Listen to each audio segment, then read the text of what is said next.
اور ٹائی باندھنے میں تم کم از کم 15 منٹ لگاتے ہو، فرزانہ نے طنزیہ لہجے میں کہا۔ آج 15 نہیں لگاؤں گا، فاروق بولا۔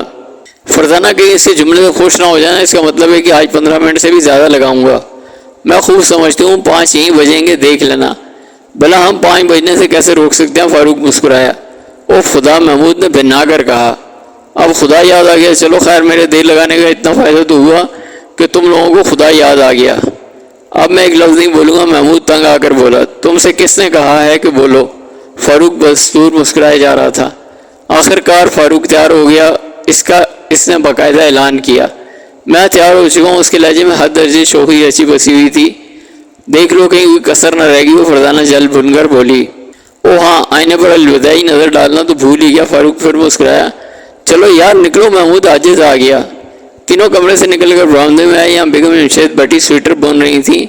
ہو گئے تم لوگ تیار؟ انہوں نے پوچھا۔ جی ہم نہیں، صرف فاروق تیار ہوا، ہم تو صرف اس کے تیار ہونے کا انتظار کر رہے تھے۔ محمود کے سوا پر بیگم جمشید بے ساختہ مسکرا دیں۔ کیا تحفہ دے رہے ہو تم خالد کو؟ انہوں نے پوچھا۔ امی جان یہ ابھی نہ پوچھے، محمود نے کہا۔ کیوں؟ انہوں نے حیران ہو کر کہا۔ سارا مزہ کرکرا ہو جائے گا، نہ مجھے یہ معلوم ہے کہ فاروق اور فرزانہ کیا دے رہے ہیں، اور نہ فاروق کو معلوم ہے میں اور فرزانہ کیا دے رہے ہیں، اور نہ ہی فرزانہ کو معلوم ہے کہ محمود بتانے لگا کہ تم اور فاروق کیا دے رہے ہو۔ بیگم جمشید نے اس کا جملہ مکمل کر دیا۔ جی ہاں، محمود بولا۔ اسے راز رکھنے کی کیا ضرورت ہے؟ انہوں نے پوچھا۔ جب تحفے کھولے جائیں گے ذرا لطف رہے گا، اس سے پہلے ہم تینوں یہی سوچتے رہیں گے کہ دیکھیں ایک دوسرے کے پیکٹ میں سے کیا نکلتا ہے۔ تم جاؤ گے کیسے؟ خالد کا گھر تو کافی دور ہے۔ ابا جان نے ٹیکسی کے پیسے دے دیے ہیں، فاروق نے بتایا۔ بہت خوب، اچھا بھائی، خدا حافظ، بیگم جمشید شفقت سے لبریز آواز میں بولی۔ جی خدا حافظ، تینوں ایک ساتھ بولے اور گھر سے نکل آئے۔ خالد ان کا بے چینی سے انتظار کر رہا تھا، پورا حال مہمانوں سے بھرا ہوا تھا۔ وہ انہیں دیکھتے ہی چلایا۔ تم تینوں بھی عجیب ہو، اتنی دیر سے آئے ہو؟ اس سے غصے کے آثار جھلک رہے تھے۔ بھائی اس کا جواب تو تمہیں فاروق ہی دے گا، محمود نے کہا۔ میں جانتا ہوں، اس نے بننے ٹھننے میں بہت دیر لگائی ہوگی، خالد جل بھن کر بولا۔ ہاں بالکل یہی بات ہے، تم نے ٹھیک سمجھا، محمود نے مسکرا کر کہا۔ تو بننے سنورنے کا کام دوپہر کو ہی شروع کر دیا ہوتا، خالد نے جل کر کہا۔ بس یہی ذرا سی غلطی ہو گئی، فاروق مسکرایا، جس پر تینوں ہنس پڑے۔ اوپر سے مسکراتے بھی ہو، خالد نے ہنسی کو بریک لگا کر کہا۔ یار تمہاری سالگرہ کا دن ہے، رو کیسے سکتا ہوں، فاروق نے جواب میں کہا۔ اچھا چلو اس بارے میں پھر میں تم سے سمجھوں گا، آؤ، خالد نے کہا۔ صاحب کے 2-4 سوال سمجھ لینے سے کام نہیں چلے گا، فاروق نے معصومیت سے پوچھا، جس پر خالد کو بھی بتحاشا ہنسی آ گئی۔ خالد کے والد نے انہیں دیکھا تو ان کی طرف جھپٹے اور گرم جوشی سے ان سے مصاحبہ کیا۔ کیک کاٹنے کے بعد سب لوگ کھانے پینے میں مصروف ہو گئے۔ محمود، فاروق، فرزانہ اور خالد آس پاس کھڑے تھے۔ محمود کے برابر میں خالد کے والد سیٹھ ابراہیم موجود تھے۔ اچانک ہال کے دروازے میں سے ہوتا ہوا ایک ملازم ان کے پاس آیا۔ آپ کا خط ڈاکیہ ابھی دے گیا ہے، اس نے ادب سے کہا۔ رہنے دو، ٹھہر کر دیکھ لیں گے، خالد نے کہا۔ نہیں بیٹا، ہو سکتا ہے کوئی کاروباری خط ہو، سیٹھ ابراہیم نے کہا، اور خط ملازم سے لے لیا۔ انہوں نے لفافہ چاک کیا اور اس میں سے پرچہ نکالا۔ یہ ایک چھوٹا سا پرچہ تھا جس پر دوسرے ہی لمحے ان کی آنکھیں حیرت سے پھیل گئیں۔ محمود، فاروق اور فرزانہ نے بھی اس بات کو محسوس کیے بغیر نہ رہ سکے۔ کیا ہوا انکل، خیر تو ہے؟ محمود نے پوچھا۔ خالد بھی اس طرح متوجہ ہو گیا۔ کہا کچھ نہیں، وہ اکلائے ان کا رنگ اڑ گیا۔ کچھ تو ہے، محمود بول اٹھا۔ یہ خط، سیٹھ ابراہیم نے مشکل کہا۔ چاروں نے خط کو دیکھا۔ کاغذ کے پرزے پر صرف ایک جملہ لکھا تھا، تم الو ہو۔ انسپکٹر جمشید نے آنکھیں پھاڑ پھاڑ کر اس جملے کو دیکھا اور پھر سیٹھ امداد علی کی طرف دیکھا۔ کیا مطلب؟ انہوں نے کہا۔ مطلب تو خود میری سمجھ میں نہیں آیا، امداد علی نے عاجز آ جانے والے انداز میں کہا۔ باقی 5 خطوط پر بھی یہی جملہ لکھا ہے؟ انسپکٹر جمشید نے پوچھا۔ ہاں، کاغذ بھی اسی قسم کا ہے۔ ہاں، 6 کے 6 کاغذ ایک جیسے ہیں، اس نے بتایا۔ اور نیچے کسی کے دستخط نہیں ہوتے؟ جی نہیں۔ حیرت ہے، آخر خط لکھنے والا چاہتا کیا؟ انسپکٹر جمشید سوچ میں ڈوبتے ہوئے بڑبڑائے۔ میں خود حیران ہوں۔ اچھا میں دیکھوں گا کہ یہ کیا معاملہ ہے۔ آپ ایسا کریں کہ یہ خط میرے پاس چھوڑ جائیں اور باقی 5 خط بھی مجھے بھیج دیں۔ اچھا لیکن آخر یہ چکر کیا ہے؟ امداد علی نے پوچھا۔ میں ابھی تک کچھ نہیں سمجھ سکا۔ دیکھو بھائی، میں بہت پریشان ہوں۔ میں آپ کی حالت سمجھ سکتا ہوں، تاہم فکر مند ہونے کی ضرورت نہیں۔ ظاہر ہے کہ اس کا ابھی تک تو کوئی مقصد سمجھ میں نہیں آیا۔ جب تک یہ معلوم نہ ہو جائے کہ وہ چاہتا کیا ہے، اس وقت تک فکر کرنے کی ضرورت نہیں ہے۔ اچھا میں چلتا ہوں، یہ میرا فون نمبر ہے، اگر کوئی بات معلوم کرنی ہو تو مجھے فون کر دینا، سیٹھ امداد علی نے اپنا کارڈ انہیں دیتے ہوئے کہا۔ ان کے نکلتے ہی چپراسی اندر داخل ہوا۔ ڈی آئی جی صاحب نے یاد فرمایا ہے۔ اچھا وہ اٹھ کھڑے ہوئے ڈی آئی جی صاحب کے کمرے میں داخل ہوئے تو چونک اٹھے. یہاں ملک کے مشہور ماہر نفسیات پروفیسر جیلانی بیٹھے تھے. یہ کوئی معمولی آدمی نہ تھے, بہت بڑی حیثیت کے مالک تھے اور براہ راست وزیر اعظم تک سے تعلقات تھے. السلام علیکم, انسپکٹر جمشید نے کہا. آؤ جمشید آؤ, بیٹھو, انہیں جانتے ہو؟ ڈی آئی جی صاحب بولے.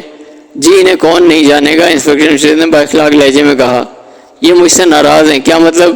یہ ہمارے پورے ڈپارٹمنٹ سے ناراض ہیں, ڈی آئی جی نے کسی قدر مسکرا کر کہا. جی میں سمجھا نہیں.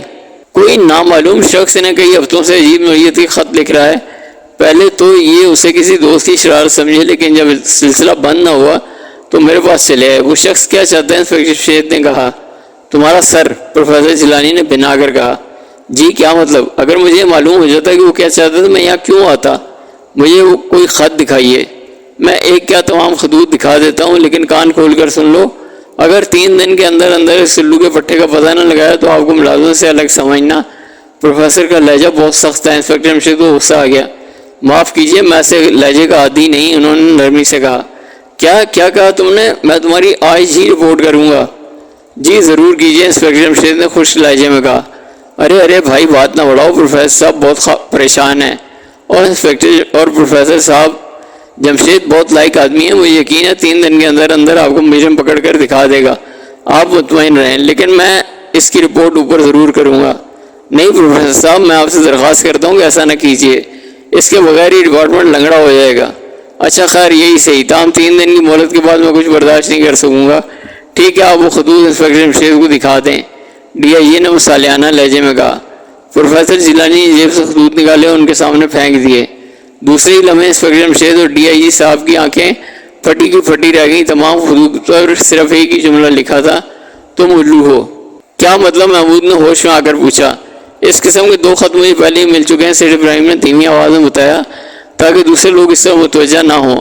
یہ ضرور آپ کے کسی دوست کی شرارت ہے, فاروق نے خیال ظاہر کیا. میں نے بھی یہی سوچا تھا, لیکن اتنا لمبا مذاق نہیں, یہ مذاق نہیں ہے, سیٹھ ابراہیم نے پریشان ہو کر کہا. کیا میں یہ خط دیکھ سکتا ہوں؟ محمود نے پوچھا. ہاں کیوں نہیں, یہ لو. محمود نے کاغذ کا پرزہ اپنے ہاتھ میں لے کر دیکھا. یہ نیلے رنگ کا تھا, جملے کے نیچے کسی کا نام نہیں تھا. اس سے پہلے وہ خط آپ کو ملے ہیں, کیا وہ بھی اسی قسم کے تھے؟ اس نے پوچھا. ہاں بالکل اسی قسم کا, یہی جملہ لکھا تھا اور کاغذ بھی یہی تھا. آپ یہ خط ہمارے پاس رہنے دیں, ہم ابا جان سے مشورہ کریں گے, محمود نے کہا. یہ ٹھیک رہے گا, تمہارے ذہن میں اچھی ترکیب آئی ہے, سیٹھ ابراہیم مطمئن لہجے میں بولے. پارٹی سے فارغ ہو کر وہ ایک ٹیکسی میں گھر کی طرف روانہ ہوئے. کچھ خط کے بارے میں اندازہ لگایا ہے؟ محمود نے پوچھا. ہاں فاروق بولا. کیا یہی کہ یہ خط ہے؟ فاروق مسکرایا. ارے کمال ہے, تم نے تو یہ بات معلوم کر لی. محمود نے الٹا حملہ کیا. بالکل, فاروق نے ڈٹائی سے کہا. اور فرزانہ تم نے کیا اندازہ لگایا؟ محمود نے پوچھا. میرا خیال ہے یہ کوئی ایسا مسئلہ نہیں جس پر ہم پریشان ہو جائیں, فرزانہ نے کہا. تم کوئی ایسا مسئلہ بتاؤ جس پر پریشان ہوا جا سکے, فاروق نے کہا. یہ ضرور انکل ابراہیم کی کسی دوست کی شرارت ہے, فرزانہ نے اس کے جملے کو خاطر میں نہ لاتے ہوئے کہا.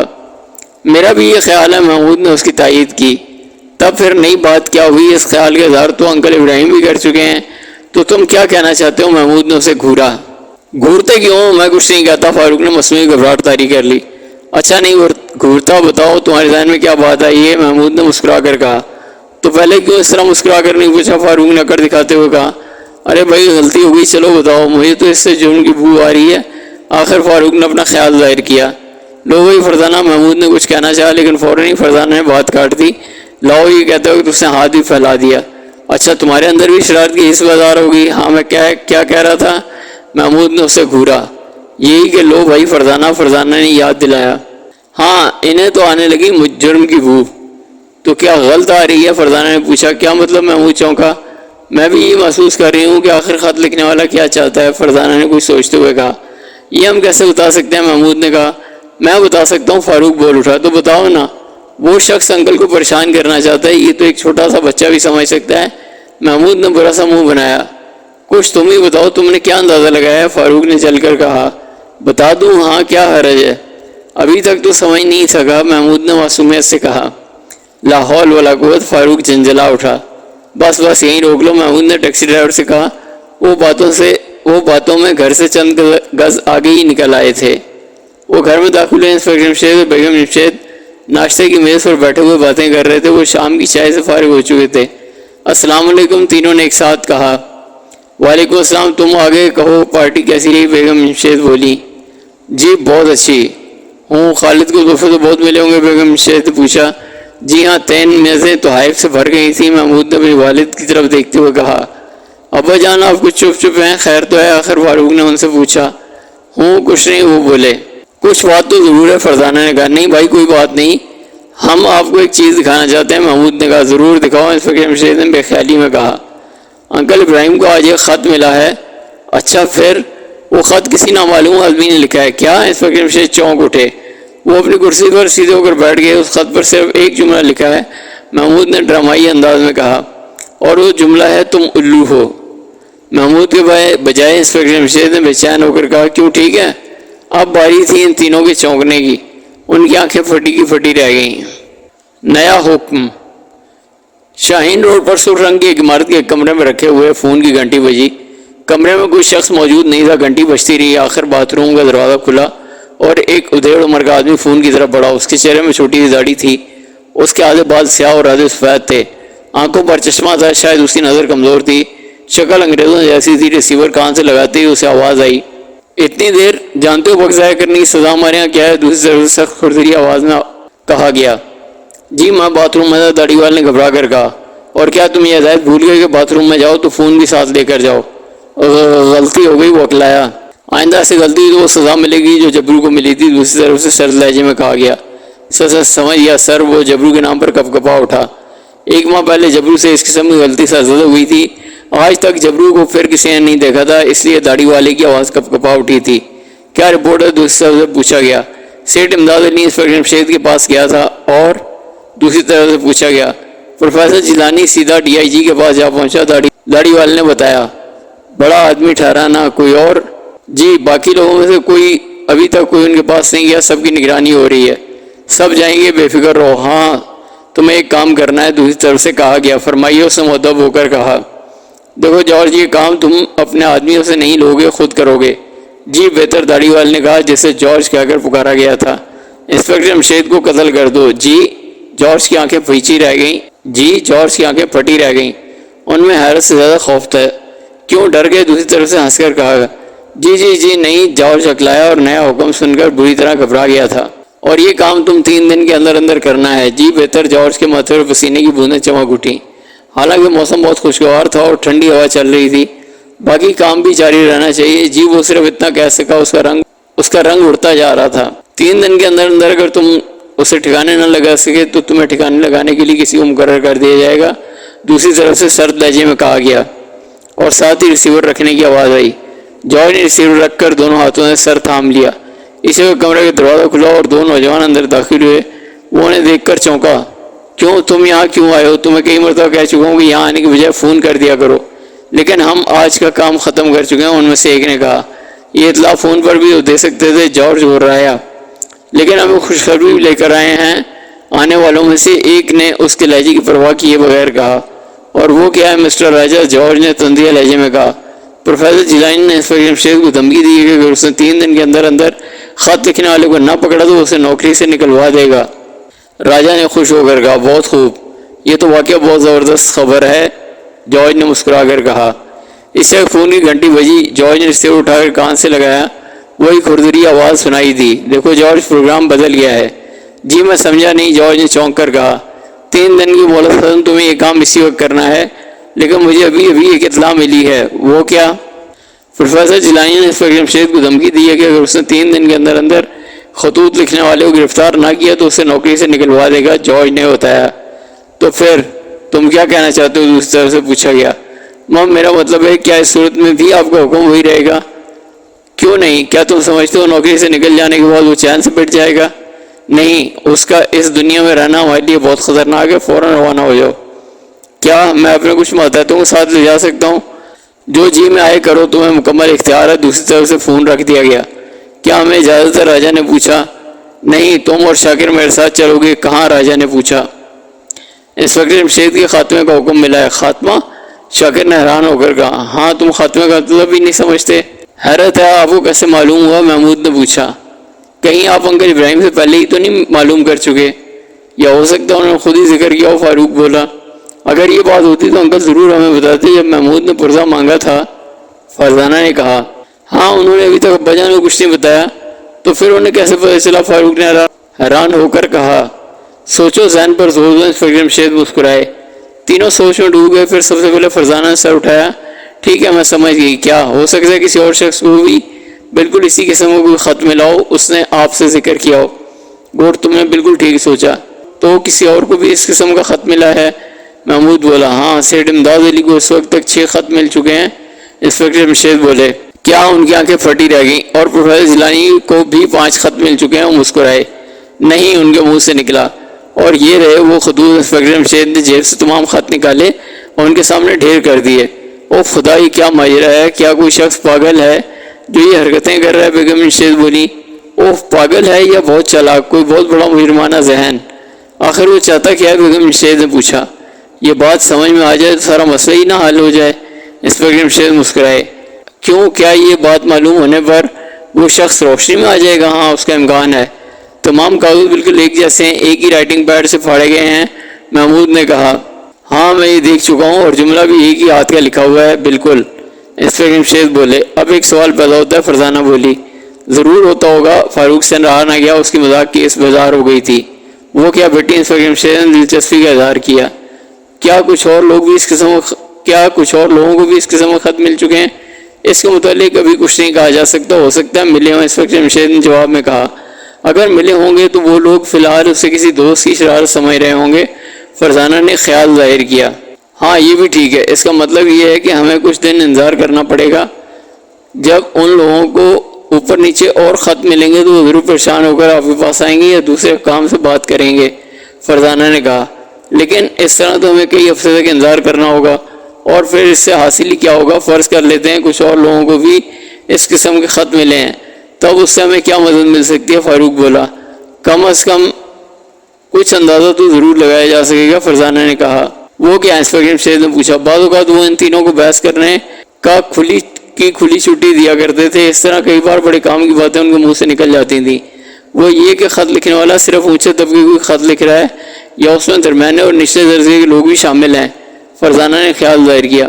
ابھی تک تو وہ بہت اونچی ہواؤں میں اڑ رہا ہے، یعنی جو 3 آدمی ظاہر ہوئے ہیں وہ بہت بڑی حیثیت کے مالک ہیں۔ اب کچھ اور لوگوں کا پتہ لگے گا تو اندازہ لگ سکتا ہے۔ ہاں یہ بات ٹھیک ہے، لیکن میں اتنے دنوں تک ہاتھ پر ہاتھ دھرے نہیں بیٹھ سکتا۔ انسپکٹر جمشید نے فکر مند لہجے میں کہا کیوں؟ اس میں جلدی کرنے کی ضرورت بھی کیا ہے؟ جن 3 نظرات و خطوط ملے ہیں انہیں کوئی خطرہ تو نہیں ہے؟ بیگم جمشید نے کہا ہاں انہیں کوئی خطرہ نہیں، لیکن میری ملازمت کو خطرہ ضرور ہے۔ کیا مطلب؟ وہ چونکہ اب ان تینوں حضرات میں سے پروفیسر جیلانی سب سے اہم آدمی ہیں، اس کے تعلقات وزیر اعظم تک سے ہیں، وہ بہت بڑا آدمی ہے۔ انہوں نے کہا تو کیا ہوا؟ فرزانہ بولی ہمیں اس سے کیا؟ ڈی آئی جی نے یہ کیس مجھے سونپ دیا ہے، آپ کہہ رہے تھے ملازمت کو خطرہ ہے۔ ہاں پروفیسر جیلانی نے ڈی آئی جی صاحب نے مجھے 3 دن کی مہلت دی ہے، اگر 3 دن کے اندر میں اس خطوط لکھنے والے کو نہ پکڑ سکا تو مجھے ملازمت سے نکلوا دے گا۔ اوہ وہ اتنا بڑا آدمی ہے؟ بیگم جمشید کے منہ سے نکلا۔ ہاں پھر اس نے کیا سوچا ہے؟ پھر آپ نے کیا سوچا ہے؟ محمود نے کہا کچھ بھی نہیں، خطوط لکھنے والے کو پکڑنا آسان نہیں، وہ گھر بیٹھا ڈاک کے ذریعے خط بھیج رہا ہے، لفافے بھی عام استعمال کر رہا ہے جو ڈاک خانوں سے ملتے ہیں۔ ان حالات میں کس طرح اسے پکڑا جا سکتا ہے؟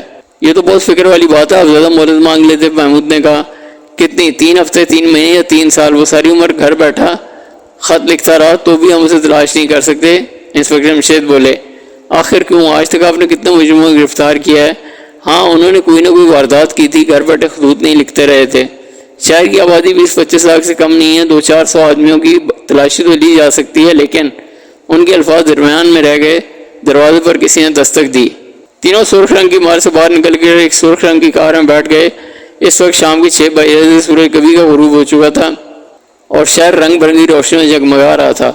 آخر باس کو سوجی گیا، راجہ بول اٹھا خدا جانے اس کا کیا پروگرام ہے، وہ کیا چاہتا ہے؟ آج تک اس نے ہم سے جتنے بھی کام لیے ہیں وہ سب بوٹ پٹائے تھے، کیا ان میں سے کسی ایک کا بھی مطلب ہمیں آج تک سمجھ میں آ سکا ہے؟ جاج نے کہا نہیں، شاکر کے منہ سے نکلا اب ان خطوط کو ہی لے لو۔ کیا بتا سکتے ہو اس قسم کے خط لکھنے سے اس کا کیا مقصد ہو سکتا ہے؟ میں حیران ہوں، جارج کہہ رہا تھا۔ بس تو پھر جو کہا جائے خاموشی سے اس پر عمل کرتے ہو، اس میں ہماری بہتری ہے۔ انسپکٹر جمشید آج تک صحیح سلامت پھر رہا ہے، وہ موم کا بنا ہوا نہیں، اس شہر میں اس کے سینکڑوں دشمن ہوں گے۔ راجہ نے کہا ہاں لیکن ہمارے باس نے پہلی مرتبہ اس کی طرف توجہ دی ہے، نہ جانے کیوں۔ اسے ڈر ہوا کہ وہ 3 دن کے اندر اندر اس تک نہ پہنچ جائے۔ آخر رزق کی ملازموں کا سوال پیدا ہو گیا ہے۔ ہاں ٹھیک ہے، لیکن اب وہ ملازموں کی فکر سے ہمیشہ کے لیے آزاد ہو جائے گا، شاکر نے کہا۔ تم تو بس خاموش ہی رہا کرو۔ راجا نے برا سا منہ بنایا۔ اسے نہ جانے کیوں شاکر کی آواز سے چڑ تھی۔ پروگرام کیا ہے؟ شاکر نے اس کی بات پر دھیان نہ دیتے ہوئے کہا۔ جارج سے پوچھا جو کار چلا رہا تھا۔ انسپکٹر جمشید ہم میں سے کسی کو نہیں جانتا، لہذا ہم اس سے باقاعدہ ملاقات کریں گے۔ وہ ہمیں اپنے ڈرائنگ روم میں بٹھائے گا۔ اور پھر جارج کچھ کہتے کہتے رک کر مسکرانے لگا۔ اور پھر کیا؟ اور پھر تم جانتے ہو کہ میرا نشانہ کتنا پختہ ہے، جارج بولا۔ لیکن گھر کے دوسرے افراد پستول کے چلنے کی آواز ان 2 خطروں کا کیا سوچا ہے؟ گھر کے دوسرے افراد کا ڈرائنگ روم میں کیا کام؟ دوسری بات یہ کہ پستول کا دھماکہ نہیں ہوگا، جارج نے کہا۔ کیا مطلب؟ راجا نے حیران ہو کر کہا۔ پستول پر سائلنسر، ایک آلہ جو آواز پیدا نہیں ہونے دیتا، لگا ہوا ہے۔ بہت خوب، کتنا مکمل پروگرام ہے۔ کیوں؟ شاکر کی بھونٹی آواز سنائی دی۔ جی ہاں بہت، تم چپ نہیں رہ سکتے۔ اچھا، شاکر نے شانے اچکائے۔ ایک اور بات جس کا شاید تمہیں خیال نہیں رہا، جارج نے کہا۔ لاش کو ٹھکانے لگانے کا؟ راجا نے پوچھا۔ نہیں، ہمیں اسے ٹھکانے لگانے کی کیا ضرورت ہے؟ پھر اور کیا؟ گھر کے دوسرے افراد ہمیں دیکھ سکتے ہیں، بعد میں پولیس کو ہمارے اہلیے بتائیں گے، کار کا رنگ اور نمبر بھی بتا سکتے ہیں۔ اس صورت میں ہمارا پکڑا جانا یقینی ہے، جارج نے مسکرا کر کہا۔ اوہ، اس طرح تو میرا دھیان ہی نہیں گیا، راجا نے کہا۔ جا بھی کہہ سکتا ہے، تم تو میری آواز کے پیچھے پڑے رہتے ہو، شاکر نے چل کر کہا۔ تم پھر بولے، راجا کو غصہ آ گیا۔ فکر نہ کرو، میں کار کو گلی کے موڑ پر کھڑا کر دوں گا اور انسپکٹر جمشید کے گھر تک ہم پیدل جائیں گے، اور ہمارے حلیے اس کا کوئی حل میرے پاس نہیں ہے۔ میں اپنی داڑھی کی وجہ سے فوراً پہچانا جا سکتا ہوں، تم دونوں اپنی مونچھوں کی وجہ سے، جارج بولا۔ کیا خیال ہے آپ اپنی داڑھی منڈوا دیں اور ہم مونچھیں؟ شاکر نے بے خیال ہو کر کہا۔ بہت خوب، اس کام سے فارغ ہو کر ہم یہی کریں گے، جارج نے جوش کی حالت میں کہا۔ کیا مطلب؟ دونوں چونکے۔ ہم یہاں سے فرار ہونے کے بعد داڑھی اور مونچھوں کو صاف کر دیں گے۔ بہت خوب، شاکر تم نے بہت شاندار ترکیب بتائی ہے۔ یہ کہتے ہوئے اس نے کار روک لی۔ کار گلی کے موڑ پر رکی تھی۔ اس گلی میں کے آخر میں انسپکٹر جمشید کا مکان تھا۔ وہ کار سے اترے اور اطمینان سے قدم اٹھانے لگے۔ قاتلانہ حملہ۔ محمود ذرا دیکھنا باہر کون ہے؟ انہوں نے محمود سے کہا۔ جی اچھا۔ محمود اٹھا اور دروازے پر آیا۔ دروازہ کھولنے پر اسے 3 آدمی نظر آئے جنہوں نے شریفانہ لباس پہن رکھے تھے۔ محمود نے انہیں حیران ہو کر دیکھا۔ آخر اس نے کہا، جی فرمائیے، کیا انسپکٹر جمشید کا گھر یہی ہے؟ ان میں سے ایک نے پوچھا۔ ہاں، محمود نے جواب دیا، ہم ان سے ملنا چاہتے ہیں، ہمیں ایک عجیب مصیبت میں گرفتار ہیں۔ ان میں سے ایک بولا۔ عجیب مصیبت؟ محمود نے سوالیہ انداز میں کہا۔ ہاں، یہ ہم انسپکٹر صاحب کو بھی بتا سکتے ہیں۔ اچھا آپ ٹھہرے، میں دیکھتا ہوں وہ کہاں ہیں۔ محمود نے کہا۔ کیا مطلب؟ کیا وہ گھر پہ نہیں ہیں؟ تھوڑی دیر پہلے اپنے کمرے میں ضرور تھا، معلوم نہیں۔ تو ٹھیک ہے، معلوم کر لو۔ محمود اندر آیا۔ انسپکٹر جمشید سوالیہ نظروں سے دیکھ رہے تھے۔ باہر 3 آدمی موجود ہیں، وہ آپ سے ملنا چاہتے ہیں۔ انہیں مجھ سے کیا کام ہے؟ ان کا کہنا ہے وہ کسی عجیب مصیبت میں گرفتار ہیں۔ عجیب مصیبت؟ کیا مطلب؟ انسپکٹر جمشید نے چونک کر کہا۔ مطلب انہوں نے نہیں بتایا؟ تم نے انہیں بتا دیا کہ میں گھر میں موجود ہوں؟ جی نہیں، میں انہوں نے یقین سے نہیں بتایا۔ اچھا ٹھیک ہے، انہیں ڈرائنگ روم میں بٹھاؤ، کہہ دینا میں کپڑے بدل کر آتا ہوں۔ جی اچھا، محمود نے کہا اور پھر دروازے کی طرف چلا گیا۔ کون لوگ ہو سکتے ہیں؟ فرزانہ نے پوچھا۔ خدا جانے، فاروق کے منہ سے نکلا۔ اور یہ عجیب سی مصیبت کا کیا مطلب؟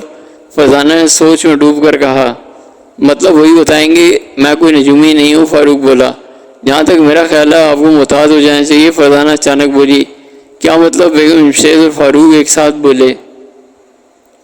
ابا جان کو 3 دن کی مہلت دی گئی ہے، ظاہر ہے کہ مجرموں کو اس مہلت کا پتہ چل گیا ہوگا، لہذا انہیں فکر ہوگی کہ ابا جان 3 دن کے اندر ان کا پتہ نہ لگا لیں، اس صورت میں چین سے نہیں بیٹھیں گے۔ ارے اتنی دور کی نہ سوچا کرو، خطوط لکھنے والا اتنا بیوقوف نہیں ہو سکتا کہ خود ہی کوئی کارروائی کر بیٹھے، یہ ضرور غیر متعلق شخص ہیں، انسپکٹر جمشید نے ہنس کر کہا۔ اس وقت محمود وہاں پہنچ کر بولا، میں انہیں کمرے میں بٹھایا ہوں۔ ابا جان میرا دل گھبرا رہا ہے، فرزانہ بولی۔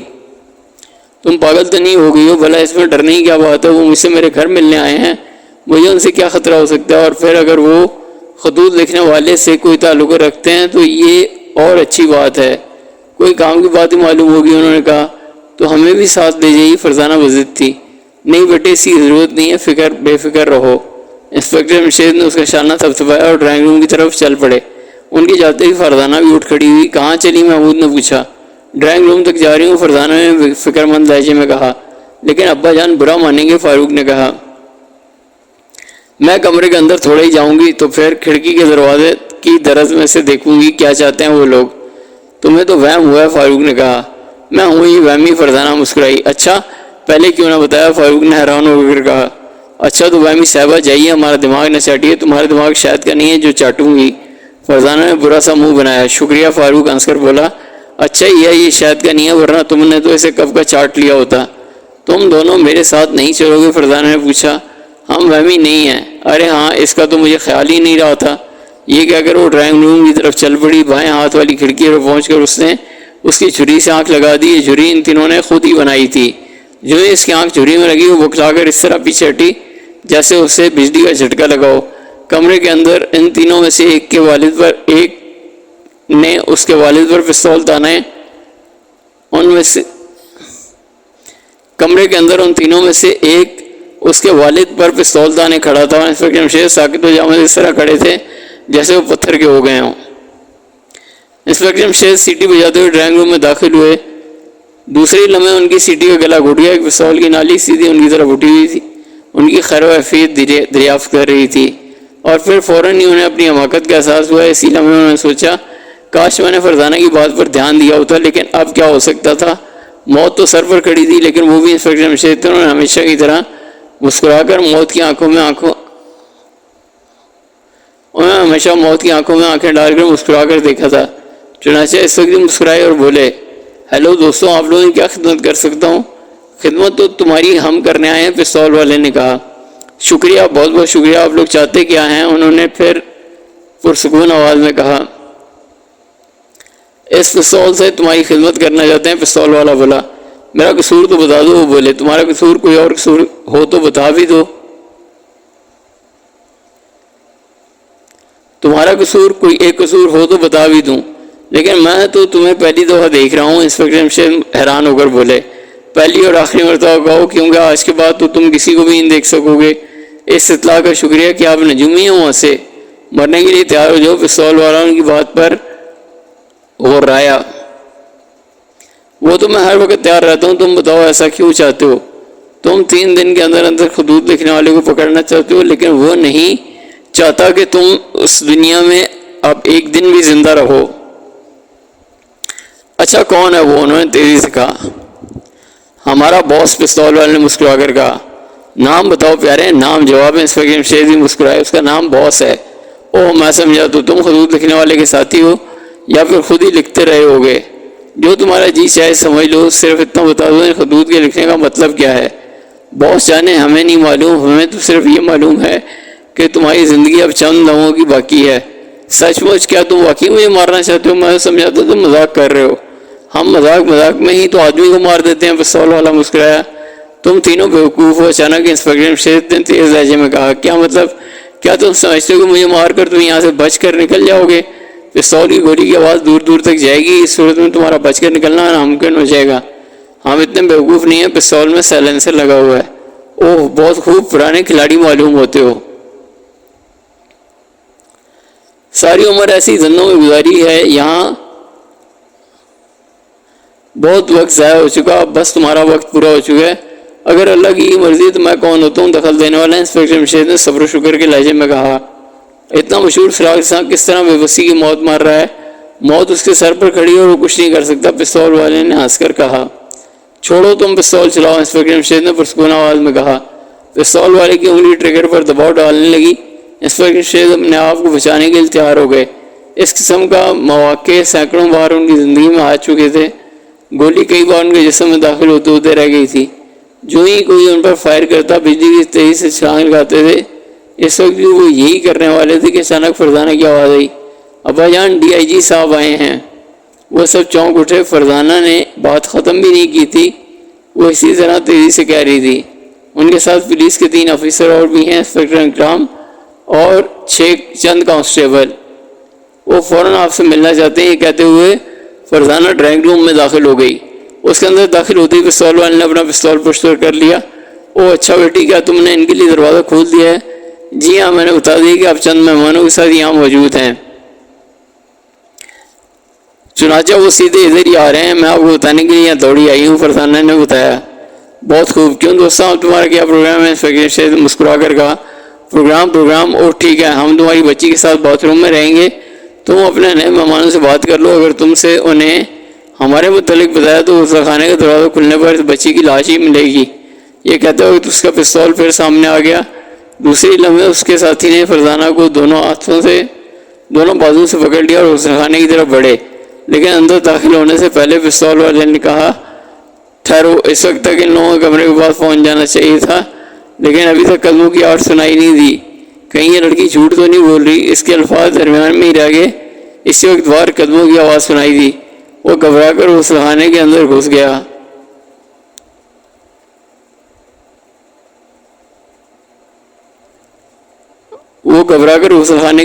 اور دروازہ اندر سے بند کر لیا۔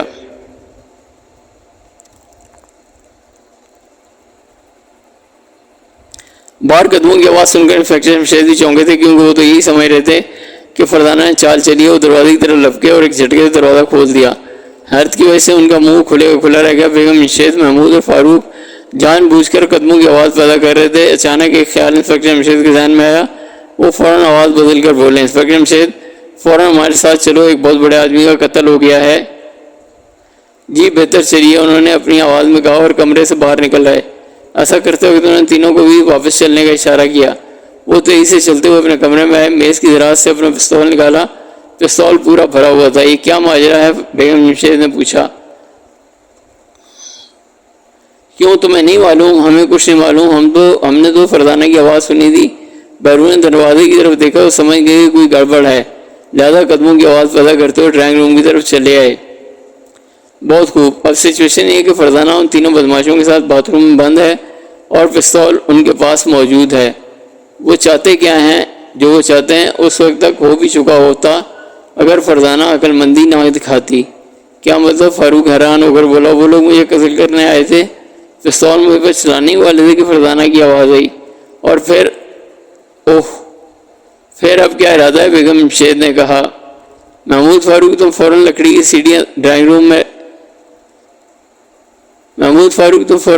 سیڑھی ڈرائنگ روم کے روشن دان سے لگا دو، میں روشن دان سے انہیں اپنے نشانے کی ساتھ میں لوں گا، انہوں نے کہا۔ جی بہتر، محمود اور فاروق ایک ساتھ کہا اور دوڑے چلے گئے۔ 1 منٹ کے اندر سیڑھی لگائی جا چکی تھی۔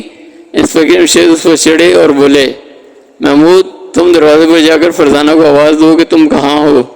جی اچھا۔ انسپکٹر شمشید روشن دان تک پہنچ گئے تو محمود دروازے پر پہنچ کر بولا، فرزانہ تم کہاں ہو؟ ابا جان تو چلے بھی گئے۔ غسل خانے کا دروازہ کھلا، سب سے پہلے فرزانہ اندر سے نکلی، اس کے بعد وہ پستول والا نکلا اور اس کے پیچھے اس کے دونوں ساتھی باہر نکل آئے۔ یہ کس کی آواز تھی؟ گھر میں کون کون ہے؟ پستول والے نے پوچھا۔ یہ میرے بھائی کی آواز تھی، گھر میں صرف میرے 2 بھائی اور امی موجود ہیں، فرزانہ نے بتایا۔ ان تینوں کو آواز دو۔ فرزانہ نے آواز دی۔ انسپکٹر شمشید نے باہر سے ان تینوں کو اشارہ کیا اور اندر داخل ہو گئے۔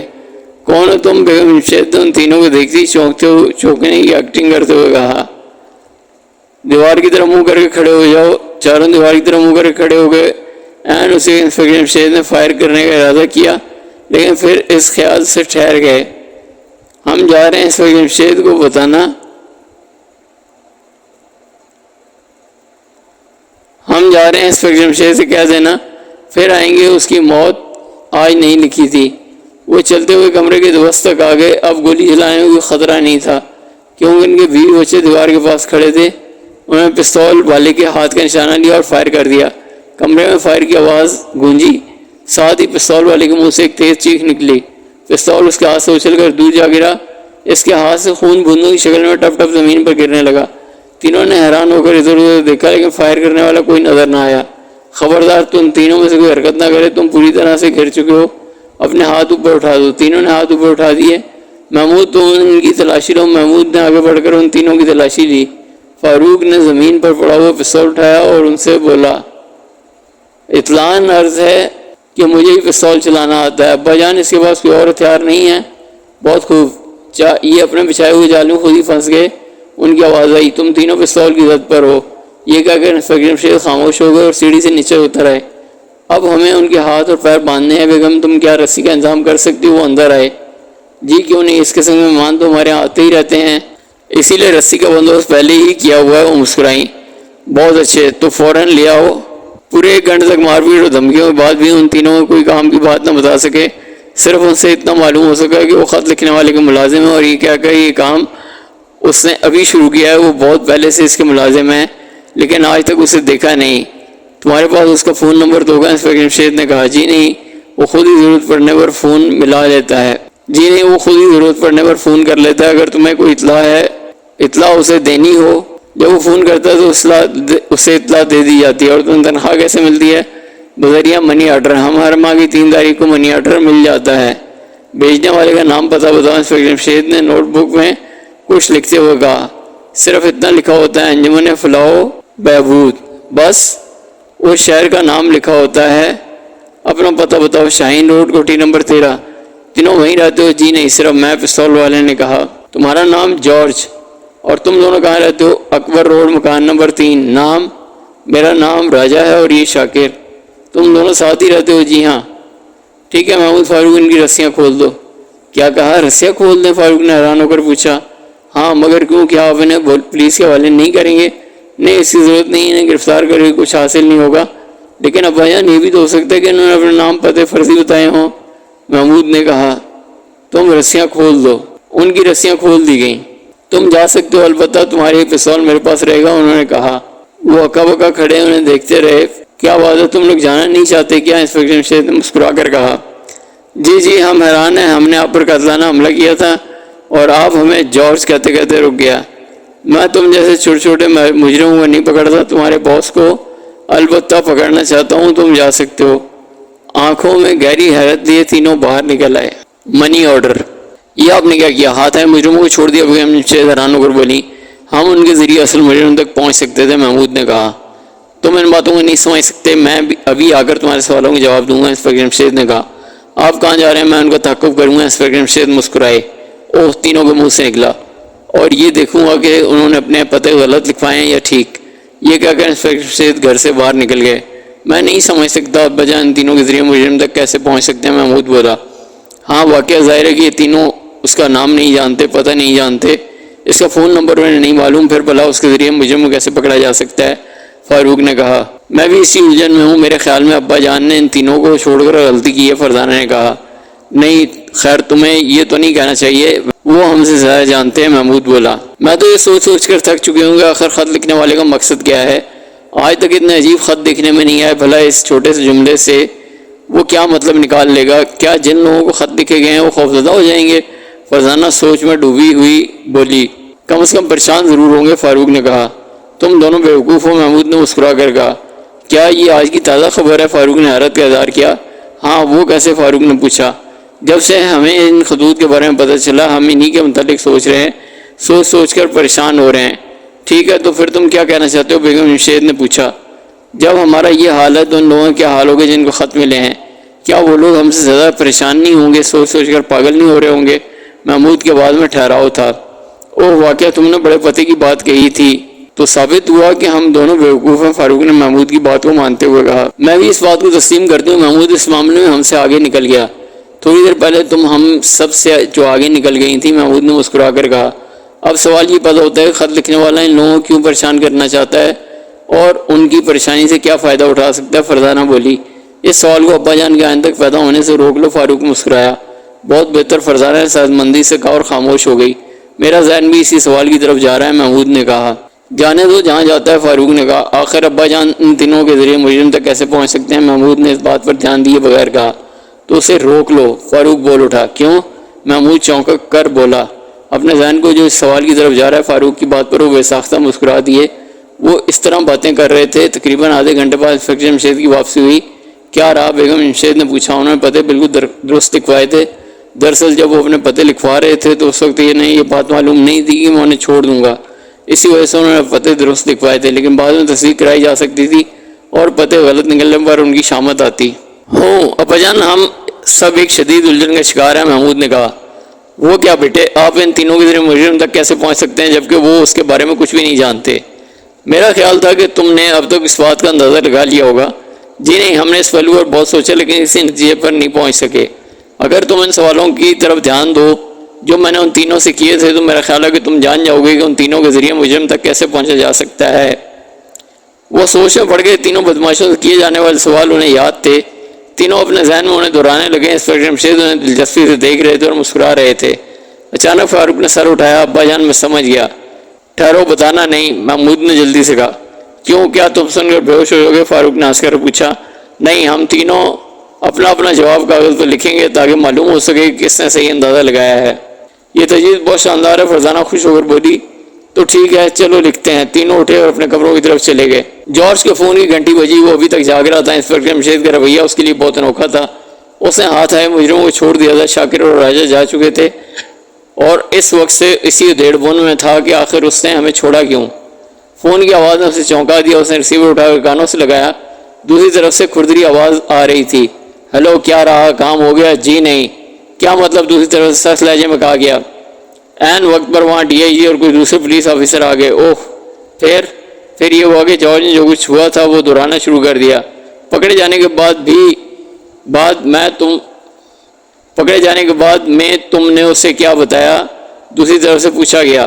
کچھ بھی نہیں، البتہ اسے اپنے نام اور پتے ضرور بتائے تھے، کیونکہ اس وقت ہمیں معلوم نہیں تھا کہ وہ ہمیں چھوڑ دے گا۔ خیر کوئی بات نہیں، تم حیران ہوئے کہ اس نے تمہیں کیوں چھوڑا؟ جی ہاں، وہ بیوقوف ہے۔ کیا مطلب؟ وہ تم تینوں کے ذریعے مجھ تک پہنچنا چاہتا ہے۔ ارے یہ کیسے ہو سکتا ہے؟ وہ تو آپ کے بارے میں کچھ بھی نہیں جانتا۔ اس لیے تو میں کہہ رہا ہوں نا کہ وہ بیوقوف ہے۔ جی، اب ہمارے لیے کیا حکم ہے؟ تمہارا اس میں کوئی قصور نہیں ہے۔ اس کی قسمت تھی جو بچ گیا۔ فی الحال اس کے خلاف کوئی قدم اٹھانے کی ضرورت نہیں، اور یہ بھی سن لو کہ وہ تمہاری نگرانی کرائے گا۔ اوہ، لیکن تم فکر نہ کرو، وہ میری فکر میں ہے۔ اس نے کچھ اور بھی پوچھا۔ جی نہیں، لیکن تم فکر نہ کرو، وہ میری فکر میں ہے۔ اس نے کچھ اور بھی پوچھا تھا؟ جی نہیں، بس آپ کا نام پوچھا تھا، پھر پتہ پوچھا تھا اور اس کے بعد ٹیلی فون نمبر، لیکن ہمیں تو ان تینوں باتوں کے بارے میں معلوم ہی نہیں تھا۔ اسے بتاتے کیا؟ ٹھیک ہے، مگر ایک بات سمجھ میں نہیں آئی۔ وہ کیا؟ یہ ڈی آئی جی وغیرہ وہاں کیوں گئے تھے؟ وہ انسپکٹر جمشید کو نہیں بلا سکتے تھے؟ اوہ، دھوکہ! تمہیں یقیناً دھوکہ دیا گیا تھا۔ کیا مطلب؟ کیا تم نے ڈی آئی جی وغیرہ کو وہاں دیکھا تھا؟ جی نہیں، انسپکٹر جمشید کی لڑکی نے ان کے آنے کی اطلاع دی تھی، تب انہوں نے چال چلی ہوگی۔ ڈی آئی جی وہاں نہیں گیا تھا۔ کیا؟ جارج کی آنکھیں پٹی کی پٹی رہ گئیں۔ دوسری طرف سے سلسلہ منقطع ہو گیا۔ تینوں اپنا اپنا کاغذ لیے برآمدے میں آئے۔ یہاں انسپکٹر جمشید ان کا انتظار کر رہے تھے۔ مسکراتے ہوئے انہوں نے تینوں پرچے لے لیے۔ پرچے دیکھنے سے پہلے میں ایک اعلان کرتا ہوں، انسپکٹر جمشید نے کہا۔ وہ کیا؟ بیگم جمشید نے پوچھا۔ وہ بھی دلچسپی لے رہی تھی۔ جس کا جواب ٹھیک ہوا اسے 10 روپے انعام ملیں گے۔ یہ بہت غلط بات ہے، بیگم جمشید بولی۔ کیا مطلب؟ انسپکٹر جمشید حیران رہ گئے۔ آپ نے پہلے کیوں نہیں بتایا؟ کیا؟ انسپکٹر جمشید نے حیران ہو کر پوچھا۔ یہ کہ جس کا جواب ٹھیک ہو اسے 10 روپے انعام ملیں گے، اس سے کیا فرق پڑ گیا؟ میں بھی اس مقابلے میں حصہ لیتی، بیگم جمشید بولی، اور سب بے تحاشا ہنسنے لگے۔ زندگی میں پہلی مرتبہ آپ نے اتنی مزیدار بات کی، محمود نے ہنستے ہوئے کہا۔ اچھا بھائی، اب میں تمہارے پرچے دیکھنے لگا ہوں۔ سب سے اوپر فرزانہ کا پرچہ ہے، اس نے لکھا ہے۔ انسپکٹر جمشید پڑھتے پڑھتے رک گئے۔ جانتے ہو اس نے صرف ایک لفظ لکھا ہے۔ وہ کیا؟ منی آرڈر۔ ارے، دونوں کے منہ سے نکلا۔ ان کی آنکھوں میں حیرت تھی۔ اور اب آتا ہے محمود کا پرچہ، اس نے بھی صرف ایک لفظ لکھا ہے۔ کمال ہے، فاروق بولا، اور وہ ہے منی آرڈر۔ انسپکٹر جمشید مسکرائے۔ کیا؟ اس بار فرزانہ اور فاروق چلائے۔ ہاں، اور یہ ہے فاروق کا پرچہ۔ ارے، ان کی آنکھیں حیرت سے پھیل گئیں۔ کیوں، کیا ہوا؟ اب رک کیوں گئے؟ ضرور فاروق نے کوئی بیوقوفی کی بات لکھی ہوگی، فرزانہ نے پوچھا۔ اس نے بھی صرف ایک ہی لفظ لکھا ہے۔ اچھا، فرزانہ اور محمود نے حیران ہو کر کہا، اور وہ لفظ ہے منی آرڈر۔ اوہ، تو ہم تینوں ایک ہی نتیجے پر پہنچے۔ ہاں، صرف منی آرڈر ہی ایک ایسی چیز ہے جو ہماری مدد کر سکتا ہے۔ لیکن کیسے؟ بیگم جمشید نے تعجب سے پوچھا۔ سیدھی سی بات ہے، میں نے ان تینوں سے پوچھا تھا کہ انہیں تنخواہ کیسے ملتی ہے۔ انہوں نے کہا کہ بذریعہ منی آرڈر۔ اب نتیجہ یہ نکلتا ہے کہ مجھے کسی نہ کسی طرح تو منی آرڈر ضرور کرتا ہوگا۔ اس کا کوئی آدمی ڈاکخانے جاتا ہوگا یا وہ خود، دونوں طرح اسے گرفت میں لیے جانے کا امکان ہے۔ لیکن آج تو مہینے کی 10 تاریخ ہے، تنخواہ منی آرڈر کرنے میں بھی بہت دن ہیں۔ محمود نے کہا۔ تو کیا ہوا؟ پروفیسر جیلانی نے آپ کو صرف 3 دن کی مہلت دی ہے۔ دیکھا جائے گا، اب مجھے میرے ہاتھ سے نہیں بچ سکتا، اور یہ اس کی غلطی ہے، اور یہ اس کی غلطی سے ہوا۔ نہ وہ اپنے آدمیوں کو یہاں بھیجتا، نہ ہمیں ایک راستہ اس تک پہنچنے کا ملتا۔ لیکن اس طرح ابھی تقریباً 20 دن انتظار کرنا ہوگا، تب کہیں جا کر مجرم کو پکڑا جا سکے گا، اور اس دوران نہ جانے کتنے لوگوں کو خطوط موصول ہو جائیں گے۔ ہاں، یہ تو ہے، میں اور کر بھی کیا سکتا ہوں؟ ہو سکتا ہے میں اس سے پہلے ہی اس کو پکڑ لوں۔ ابا جان، آپ ایک بات بھول رہے ہیں، فاروق نے کہا۔ وہ کیا بیٹا؟ آپ نے ابھی تک انعام نہیں دیا۔ او ہاں، یہ لو 10 روپے، آپس میں تقسیم کر لو۔ انہوں نے جیب میں ایک 10 روپے کا نوٹ نکالتے ہوئے کہا۔ 10 کیوں؟ 30 روپے دیجیے نا، ہم تینوں نے ٹھیک جواب لکھا ہے۔ تو کیا ہوا؟ میں نے تو 10 روپے انعام مقرر کیا تھا۔ آپ نے فرمایا تھا کہ جس کا جواب ٹھیک ہوگا اسے 10 روپے انعام ملے گا، لیکن ہم تو 3 روپے فی کس مل رہے ہیں۔ اوہ، یہ بھی ٹھیک ہے۔ آخر انہوں نے تینوں کو 10 روپے دینے ہی پڑے۔ اسی وقت دروازے کی گھنٹی بجی، وہ چونک اٹھے کیونکہ ابھی ابھی ایک حادثے سے بال بچے تھے اور اب پھر کوئی دروازے کی گھنٹی بجا رہا تھا، خط پر خط۔ میں دیکھوں ابا جان کون ہے؟ دروازے پر محمود نے پوچھا۔ نہیں تم نہیں، میں دیکھتا ہوں، یہ کہہ کر انہوں نے جیب سے پستول نکال لیا اور دروازے کی طرف بڑھے۔ اسی وقت دوبارہ دستک دی گئی، انہوں نے سخت لہجے میں پوچھا کون ہے؟ میں ہوں جمشید۔ دروازہ کھلا، آواز سن کر وہ چونک اٹھے تو ان کے ڈی آئی جی کی آواز تھی۔ انہوں نے دروازہ کھول دیا، ڈی آئی جی کے چہرے پر فکر مندی کے آثار تھے۔ خیر تو ہے، دروازہ بند کیے بیٹھے ہو اور پوچھے بغیر دروازہ نہیں کھولتے؟ اندر آ جائیے، حالات کچھ ایسے ہی ہیں۔ حالات کیا مطلب؟ چلیے بتاتا ہوں۔ وہ انہیں اندر لے آئے، چاروں انہیں دیکھتے ہی کھڑے ہو گئے۔ السلام علیکم ان کے منہ سے بیک وقت نکلا۔ ہیلو بچوں، تم تینوں کیسے ہو اور آپ کا کیا حال ہے؟ بس ٹھیک ہی ہیں، بیگم جمشید نے جواب دیا۔ پھر چائے بنانے کے لیے اندر چلی گئی۔ میرا خیال ہے ڈرائنگ روم میں چلتے ہیں، ڈی آئی جی نے کہا۔ ان سے کچھ چھپانے کی ضرورت نہیں، ہم ابھی ابھی ایک حادثے کا شکار ہوتے ہوتے بچے ہیں۔ کیا مطلب؟ ڈی آئی جی چونکے، وہ اب کرسی پر بیٹھ چکے تھے۔ جواب میں انہوں نے ساری بات بتا دی۔ تو وہ تینوں اب کہاں ہیں؟ حوالات میں؟ جی نہیں، میں نے انہیں چھوڑ دیا۔ کیا کہا تم نے؟ انہیں چھوڑ دیا؟ جی ہاں، لیکن کیوں؟ تم نے ایسا کیوں کیا؟ کیا یہ خلاف قانون نہیں؟ انہیں گرفتار کر لیا جاتا تو مجھے پکڑے جانے کا کوئی امکان نہیں تھا۔ وہ کیسے؟ جی ہاں، میں ان کے ذریعے سے مجرموں کو پکڑوں گا، لیکن انہیں تو مجھے متعلق کچھ معلوم ہی نہیں۔ جی ہاں، لیکن میں نے بھی ایک جال بچھانے کا پروگرام بنایا ہے۔ خیر جیسے تمہاری مرضی، لیکن خیال رہے کہ 3 دن کے اندر اندر ہی مجرموں کو پکڑا جانا چاہیے۔ کیوں؟ ابھی تو تم نے کہا تھا کہ مجرم کے لیے جال بچھا رہے ہو، انہوں نے کہا۔ جی ہاں، لیکن یہ پروگرام اس ماہ کی آخری تاریخوں سے شروع ہوگا۔ میں سمجھا نہیں۔ دراصل میں ابھی کچھ وضاحت نہیں کر سکتا۔ کیوں؟ ہو سکتا ہے میں اپنے مقصد میں کامیاب نہ ہو سکوں۔ اچھا خیر، تم نے یہ نہیں پوچھا کہ میں اس وقت یہاں کیوں آیا ہوں؟ میں خود حیران ہوں، آپ نے مجھے بلوا لیا ہوتا۔ یہی بڑی مصیبت ہے، تمہارے گھر میں فون نہیں ہے، میں خود ہی نہیں لگواتا۔ ہاں میں جانتا ہوں، فرمائیے، میں آپ کو پریشان پا رہا ہوں۔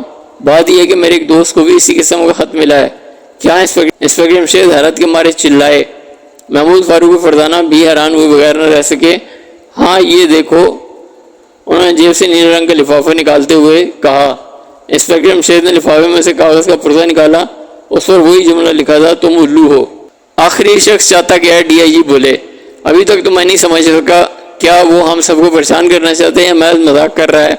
یہ مذاق نہیں، کوئی بہت ہی خطرناک پلان معلوم ہوتا ہے۔ اس کی تہ میں کیا ہے میں بہت جلد معلوم کر کے رہوں گا، لیکن کب؟ جب تمام بڑے بڑے لوگوں کو خط مل جائیں گے اور وہ ہم سب کا ناک میں دم کر دیں گے۔ آپ جانتے ہیں کہ میں کتنا بے بس ہوں، کوئی سراغ نہیں، کوئی واردات نہیں۔ ان تینوں کے بارے میں کیا سوچا ہے؟ ان کی نگرانی انسپکٹر کرام اس سے ماتحت کر رہے ہیں۔ اچھا میں خدا سے دعا کرتا ہوں تم جلد اس کو پکڑنے میں کامیاب ہو جاؤ، لیکن جمشید ہم پروفیسر جیلانی کی کیا کہہ رہے ہیں، وہ خر دماغ آدمی ہے، اگر تم 3 دن کے اندر مجرموں کو نہ پکڑ سکے تو وہ ضرور ادھم مچائے گا۔ میں تمہارے لیے فکر مند ہوں، مجھے آپ کا ساتھ چاہیے، آپ میرے ساتھ ہیں، پھر میں کسی جیلانی ولانی کو نہیں جانتا۔ تم جانتے ہو کتنا پارسوخ ہے، میں جو چاہتا ہے وہ کرا لیتا ہے، دیکھا جائے گا۔ اسی وقت بیگم جمشید چائے تیار کر کے لے آئیں اور وہ چائے پینے لگے۔ کیوں بچوں تم کیوں خاموش ہو؟ ڈی آئی جی ان کی طرف مڑے۔ آج تو فرزانہ کام دکھا گئی، انسپکٹر جمشید بولے۔ واقعہ سنا ہے باقر گنج میں بھوت بھی پکڑے ہیں انہوں نے؟ وہ ہنسے اور انہیں باقر گنج کے بھوت یاد آ گئے۔ تینوں مسکرائے۔ اس مرتبہ تمہارے والد مصیبت میں ہیں، ہم تو جب جانے اس بار بھی کوئی کارنامہ دکھاؤ۔ جی کوشش تو یہی ہے، محمود نے شرماتے ہوئے کہا۔ بھائی جمشید نے اس مرتبہ کھلی چھٹی دے دو، جو چیز چاہے کریں، اگر آپ کہتے ہیں تو دے دیتا ہوں، لیکن خطرہ ہے کہ کہیں کام نہ بگاڑ دیں۔ آپ جانتے ہیں کہ مجرم کس قدر عجیب و غریب آدمی ہے، ہمیں ابھی تک یہ معلوم نہیں کہ وہ چاہتا کیا ہے۔ سب سے زیادہ الجھن میں ڈالنے والا سوال تو یہی ہے۔ اسی وقت بیگم شیرازی اندر داخل ہوئیں۔ آپ کا فون ہے، انہوں نے انسپکٹر جمشید سے کہا۔ اچھا معاف کیجیے جناب، میں بھی حاضر ہوا۔ بیگم شیرازی آپ بھی بیٹھ کر چائے پئیں۔ شکریہ۔ انسپکٹر جمشید بیگم شیرازی گھر میں داخل ہوئے اور سیور کان سے لگا کر کے بولے، ہیلو کون صاحب؟ تمہارا باپ۔ کیا مطلب کون ہو تم؟ انسپکٹر جمشید نے چلا کر کہا۔ تم الو ہو۔ کیا کہا؟ انسپکٹر جمشید نے حیران ہو کر کہا۔ تمہارا سر۔ دفتن دوسری طرف سے ہنسنے کی آواز آئی۔ او سمجھا، تو یہ آپ ہیں پروفیسر صاحب، شکر ہے تم نے پہچانا۔ تو پروفیسر داؤد کی آواز آئی۔ یہ اس وقت کیسے یاد کیا؟ یار میں بہت پریشان ہوں، خدا خیر کرے، مجھے 2-3 ہفتوں سے ایک عجیب و غریب خط مل رہا ہے، اس وقت تک 3 خط مل چکے ہیں۔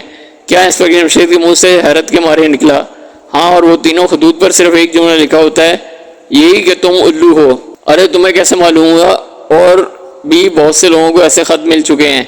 ہاں، اور کیا تمہیں بھی؟ نہیں، میں ابھی محفوظ ہوں، یا پھر خط لکھنے والا مجھ سے ڈرتا ہوگا۔ آخر وہ چاہتا کیا ہے؟ ہم سب یہی سوچ رہے ہیں، آپ فکر نہ کریں۔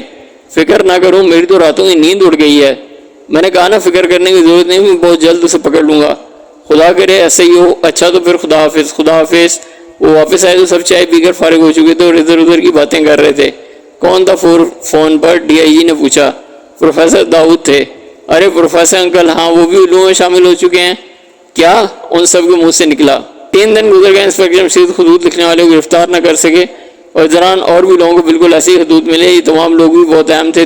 تیسرے دن پروفیسر جیلانی غصے میں بفرا محکمہ سراغرثانی کی عمارت میں داخل ہوا اور سیدھا ڈی آئی جی کمرے کی طرف چلا گیا۔ پھر انسپکٹر جمشید کو بھی اس طرف جاتے ہوئے دیکھا گیا۔ انسپکٹر جمشید پرسکون انداز میں کمرے میں داخل ہوئے، السلام علیکم کہہ کر کرسی پر بیٹھ گئے۔ پروفیسر جیلانی کا چہرہ غصے سے سرخ ہو رہا تھا۔ کہاں ہے وہ خط لکھنے والا؟ 3 دن گزر چکے ہیں، ابھی تک نہیں پکڑا جا سکا۔ کیا کہا؟ نہیں پکڑا جا سکا؟ وہ گرجا۔ جی ہاں۔ کیوں شیخ صاحب، یہ کیا بات ہے؟ وہ ڈی آئی جی سے مخاطب ہوا۔ ڈی آئی جی کو سب شیخ صاحب کہتے تھے۔ کیا کیا جائے، ہم نے اپنی پوری کوشش کی ہے لیکن ابھی تک کوئی بھی سراغ نہیں ملا اور بیچارے جمشید نے دن رات محنت کی ہے۔ ہاں آپ تو اس کی طرفداری کریں گے، آپ کا ماتحت جو ٹھہرا۔ خیر میں دیکھوں گا کہ اس سلسلے میں کیا کیا جا سکتا ہے۔ وہ اٹھ کھڑا ہوا۔ آپ سنیے تو صحیح۔ ڈی آئی جی نے روکنے کی کوشش کی لیکن وہ کمرے سے جا چکے تھے۔ یہ بہت برا ہوا، ڈی آئی جی صاحب بولے۔ کوئی بات نہیں، جو خدا کرتا ہے بہتر ہی کرتا ہے۔ یہ بہت خبیث آدمی ہے، دیکھا جائے گا۔ ویسے تم کہاں تک پہنچے ہو؟ ابھی تک وہیں ہوں۔ ان تینوں کے برابر نگرانی ہو رہی ہے لیکن شاید مجرم نے ان سے کام لینا بند کر دیا۔ تو پھر انہیں گرفتار کیوں نہیں کر رہے تھے؟ نہیں، میں انہیں چارے کے طور پہ استعمال کروں گا۔ میں تو پروفیسر جیلانی کی طرف سے فکر مند ہوں۔ وہ کیا کر لے گا؟ انسپکٹر جمشید نے اس لہجے میں کہا۔ یہ نہ کہو، اس کے تعلقات بہت دور تک ہیں۔ اور کیا آپ نہیں جانتے کہ میری خدمات بھی کوئی ڈھکی چھپی نہیں ہیں؟ ہاں تمہاری رسائی بھی ہے لیکن چھوڑیے بھی۔ اچھا خدا تمہاری مدد کرو، تم جلدی اس منحوس کو گرفتار کر لو۔ شکریہ۔ انسپکٹر جمشید اٹھ کھڑے ہوئے۔ وہ اپنے کمرے میں آئے تو سیٹھ ابراہیم کو انتظار کرتے ہوئے پایا۔ میں 15 منٹ سے آپ کا انتظار کر رہا ہوں۔ اوہ مجھے افسوس ہے، بچوں نے آپ کو ایک خط دکھایا ہوگا۔ جی ہاں۔ کیا اس کے متعلق معلوم ہے یہ حرکت کون کر رہا ہے؟ جی نہیں، ابھی تک نہیں۔ اور مجھے ایک اور خط ملا ہے، سیٹھ ابراہیم نے بتایا۔ اوہ بالکل ویسا ہی۔ ہاں میں آج کل اسی کیس پر کام کر رہا ہوں، آپ فکر نہ کریں۔ لیکن سوچ کر میرا تو سر چکرانے لگا ہے۔ ہر وقت صرف یہی سوچتا رہتا ہوں خط لکھنے والا کون ہے اور وہ چاہتا کیا ہے۔ ہاں میں جانتا ہوں اس وقت تک جتنے لوگوں کو بھی خط ملے ہیں وہ سب پریشان ہیں، ان سب کا یہی حال ہے جو آپ کا ہے۔ کیا مطلب؟ کیا کچھ اور لوگوں کو بھی اس قسم کے خط ملے ہیں؟ سیٹھ ابراہیم نے کہا۔ جی ہاں، ان میں سے پروفیسر جیلانی، سیٹھ امداد علی اور پروفیسر داؤد بھی شامل ہیں۔ ارے حیرت ہے۔ جی ہاں، ہم سب حیران ہیں۔ خدا خیر کرے، کیا نئی مصیبت آئی ہے؟ آپ بے فکر رہیں اور جب بھی کوئی خط ملے وہی صرف فون پر اطلاع دے دیں، یہاں آنے کی تکلیف نہ کریں، اور اگر خط کے الفاظ میں کوئی تبدیلی آئے تو وہی مجھے بتا دیں۔ اچھا۔ سیٹھ ابراہیم اٹھ کھڑے ہوئے۔ ان کے نکلتے ہی چپڑاسی نے اندر آ کر بتایا، باہر سیٹھ امداد علی آپ سے ملنے کے لیے بیٹھا ہے۔ انسپکٹر جمشید نے چلا کر سر دونوں ہاتھوں میں تھام لیا۔ معطلی۔ دوسرے دن صبح آئی جی صاحب کو بلاوا آ گیا۔ انسپکٹر جمشید سمجھ گئے، مسکراتے ہوئے اپنی سیٹ سے اٹھے اور آئی جی صاحب کے کمرے میں پہنچ گئے۔ Good morning sir. مارننگ بھائی، یہ کیا ماجرا ہے؟ آپ کا اشارہ کس طرف ہے؟ پروفیسر جیلانی کی طرف۔ یہ اس نے کیا ادھم مچایا ہوا ہے؟ انسپکٹر جمشید نے شروع سے ساری بات انہیں بتا دی۔ ہوں ٹھیک ہے، تمہارا کوئی قصور نہیں، حالات ہی ایسے ہیں، مگر میں بھی مجبور ہوں۔ جی کیا مطلب؟ مجھے ابھی وزیر اعلیٰ کا فون ملا ہے، انہوں نے صرف اتنا کہا تھا کہ انسپکٹر جمشید کو معطل کر دو، مجھے کچھ بھی تو کہنے کا موقع نہیں دیا۔ اب بتاؤ میں کیا کروں؟ مجھے آپ سے کوئی گلہ نہیں، مجھے بہت افسوس ہے۔ آئی صاحب بولے۔ کوئی بات نہیں سر، مجھے اجازت ہے۔ اچھا میں کوشش کروں گا وزیر اعلیٰ سے بات کرنے کی۔ نہیں سر، کوئی ضرورت نہیں۔ نہیں بھائی، ضرورت کیوں نہیں؟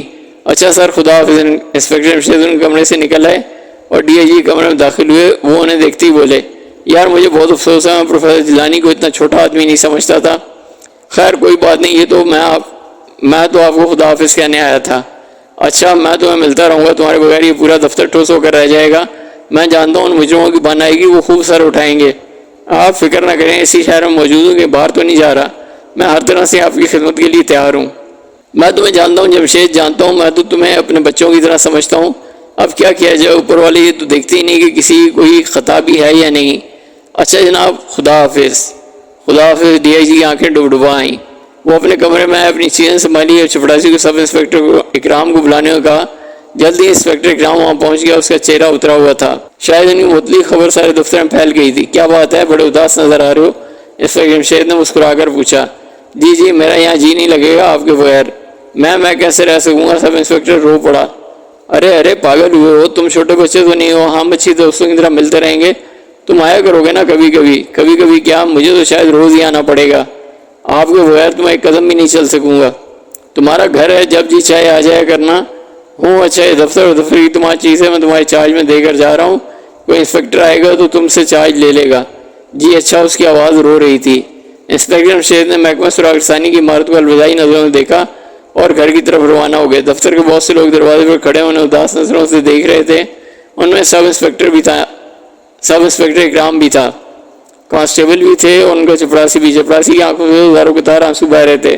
آخر ایک ہیڈ کانسٹیبل نے ان سے پوچھ لیا، تم لوگ اس طرح رو رہے ہو جیسے کوئی عزیز فوت ہو گیا ہو، کہ انسپیکٹر جمشید تمہارے رشتہ دار تو نہیں؟ یہ ہیڈ کانسٹیبل انسپیکٹر جمشید سے جلتا تھا۔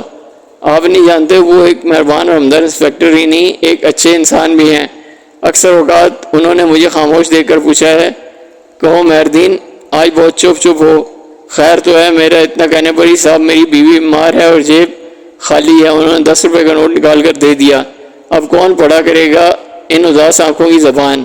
خاموش ہونٹوں کی باتوں کو کون سنا کرے گا؟ اور تم کہتے ہو میں نہ رہوں؟ انسپیکٹر جمشید وقت سے پہلے گھر پہنچے۔ بیگم جمشید کا ماتھا ٹھنکا۔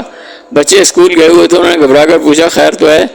آج آپ اس وقت آ گئے، آپ کی طبیعت تو ٹھیک ہے؟ میں تو بالکل ٹھیک ہوں، البتہ دفتر سے چھٹی ہو گئی ہے۔ کیا مطلب؟ پروفیسر جیلانی صاحب کی مہربانی۔ اوہ اب کیا ہوگا؟ ارے اس سے فکر کی کون سی بات ہے، میں کوئی اور کام کر لوں گا۔ بچے نہیں آئے ابھی؟ جی نہیں، وقت تو ہو گیا ہے۔ جی ہاں بس آتے ہی ہوں گے، کھانا میں اس پر لگا دوں؟ آج ہم اکٹھے ہی کھانا کھائیں گے۔ اچھا۔ اس وقت دروازہ کھلا، محمود فاروق اور فرزانہ اندر داخل ہوتے ہوئے بولے، امی جان آداب۔ ارے ابا جان آج آپ جلدی آ گئے؟ بعد میں ان کی نظر انسپیکٹر جمشید پر پڑی۔ ہاں بیٹا دفتر سے آج چھٹی مل گئی ہے۔ چھٹی مل گئی؟ تینوں حیران ہو کر بولے، ہاں میں نے بتایا تھا نا پروفیسر جیلانی کے متعلق۔ اوہ ان کے چہرے اتر گئے۔ آؤ کھانا کھائیں، انہوں نے کہا۔ نہیں ابا جان مجھے تو بھوک نہیں ہے، فرزانہ اداس لہجے میں بولی۔ اور مجھے بھی نہیں، محمود نے کہا۔ بھوک کے ساتھ تو میری تو پیاس بھی اڑ گئی ہے، فاروق بولا۔ ارے نہیں، اس سے فکر کرنے والی کوئی بات نہیں، چلو ہاتھ دھو کر آؤ۔ تینوں خاموش ہاتھ دھونے چلے گئے۔ واپس لوٹے تو ان کے ابا جان اور امی جان کھانے کی میز پر منتظر تھے۔ چلو شروع کرو، انسپیکٹر جمشید نے کہا۔ سب نے خاموشی سے کھانا شروع کر دیا۔ ایسے نہیں، اس طرح خوش ہلکی پھلکی باتیں کرتے ہوئے جیسے ہر روز کھاتے ہو۔ انسپیکٹر جمشید طویل خاموشی سے اکتا کر بولے، ابا جان کیوں نہ ہم ایک پرائیویٹ جاسوسی کا ادارہ کھول لیں؟ آپ اس کے ہیڈ ہوں گے اور ہم تینوں آپ کے ماتحت۔ فاروق کے جملے سے کھانے کی میز پر زندگی دوڑ گئی۔ بہت اچھے فاروق، تمہاری بات سن کر خوشی ہوئی۔ انسپیکٹر جمشید اور سب لوگ بے ساختہ مسکرا دیے۔ جی شکریہ، لیکن اس کے بعد ہمیں ایک دفتر درکار ہوگا۔ یہ کیا مشکل ہے، شہر میں کہیں بھی کوئی کمرہ کرائے پر لے سکتے ہیں، محمود نے جواب دیا۔ تم تینوں ایک بات نہیں جانتے، انسپیکٹر جمشید مسکرائے۔ وہ کیا؟ ان کے منہ سے نکلا، ہمارے ملک میں پرائیویٹ جاسوس نہیں ہوتے، نہ ہی حکومت کی طرف سے پرائیویٹ جاسوسی ادارے کھولنے کی اجازت ہے۔ اچھا یہ بات ہمیں آج معلوم ہوئی ہے، پھر ہم کیا کریں گے ابا جان؟ فرزانہ نے پوچھا۔ صرف میں، تم تینوں تو ابھی پڑھو گے، صرف میں کوئی کام کروں گا؟ اچھا آخر کیا؟ کچھ نہ کچھ، اور ابھی تو 2 ماہ آرام کروں گا۔ پورے 20 سال سے اس محکمے میں آرام کرنے کا موقع نہیں ملا، اب موقع ملا تو خوب آرام کروں گا۔ اگلے دن کے اخبارات نے انسپیکٹر جمشید کی معطلی خبریں موٹی موٹی سرخیوں کے ساتھ شائع کی۔ زیادہ تر اخبارات نے اس اقدام کو بالکل غلط قرار دیا تھا اور انسپیکٹر جمشید کی 20 سالہ خدمات کو سراہا تھا۔ جب اخبارات کے ذریعے خبر ان کے دوستوں تک پہنچی تو وہ دھڑا دھڑ ان کے پاس پہنچنے لگے۔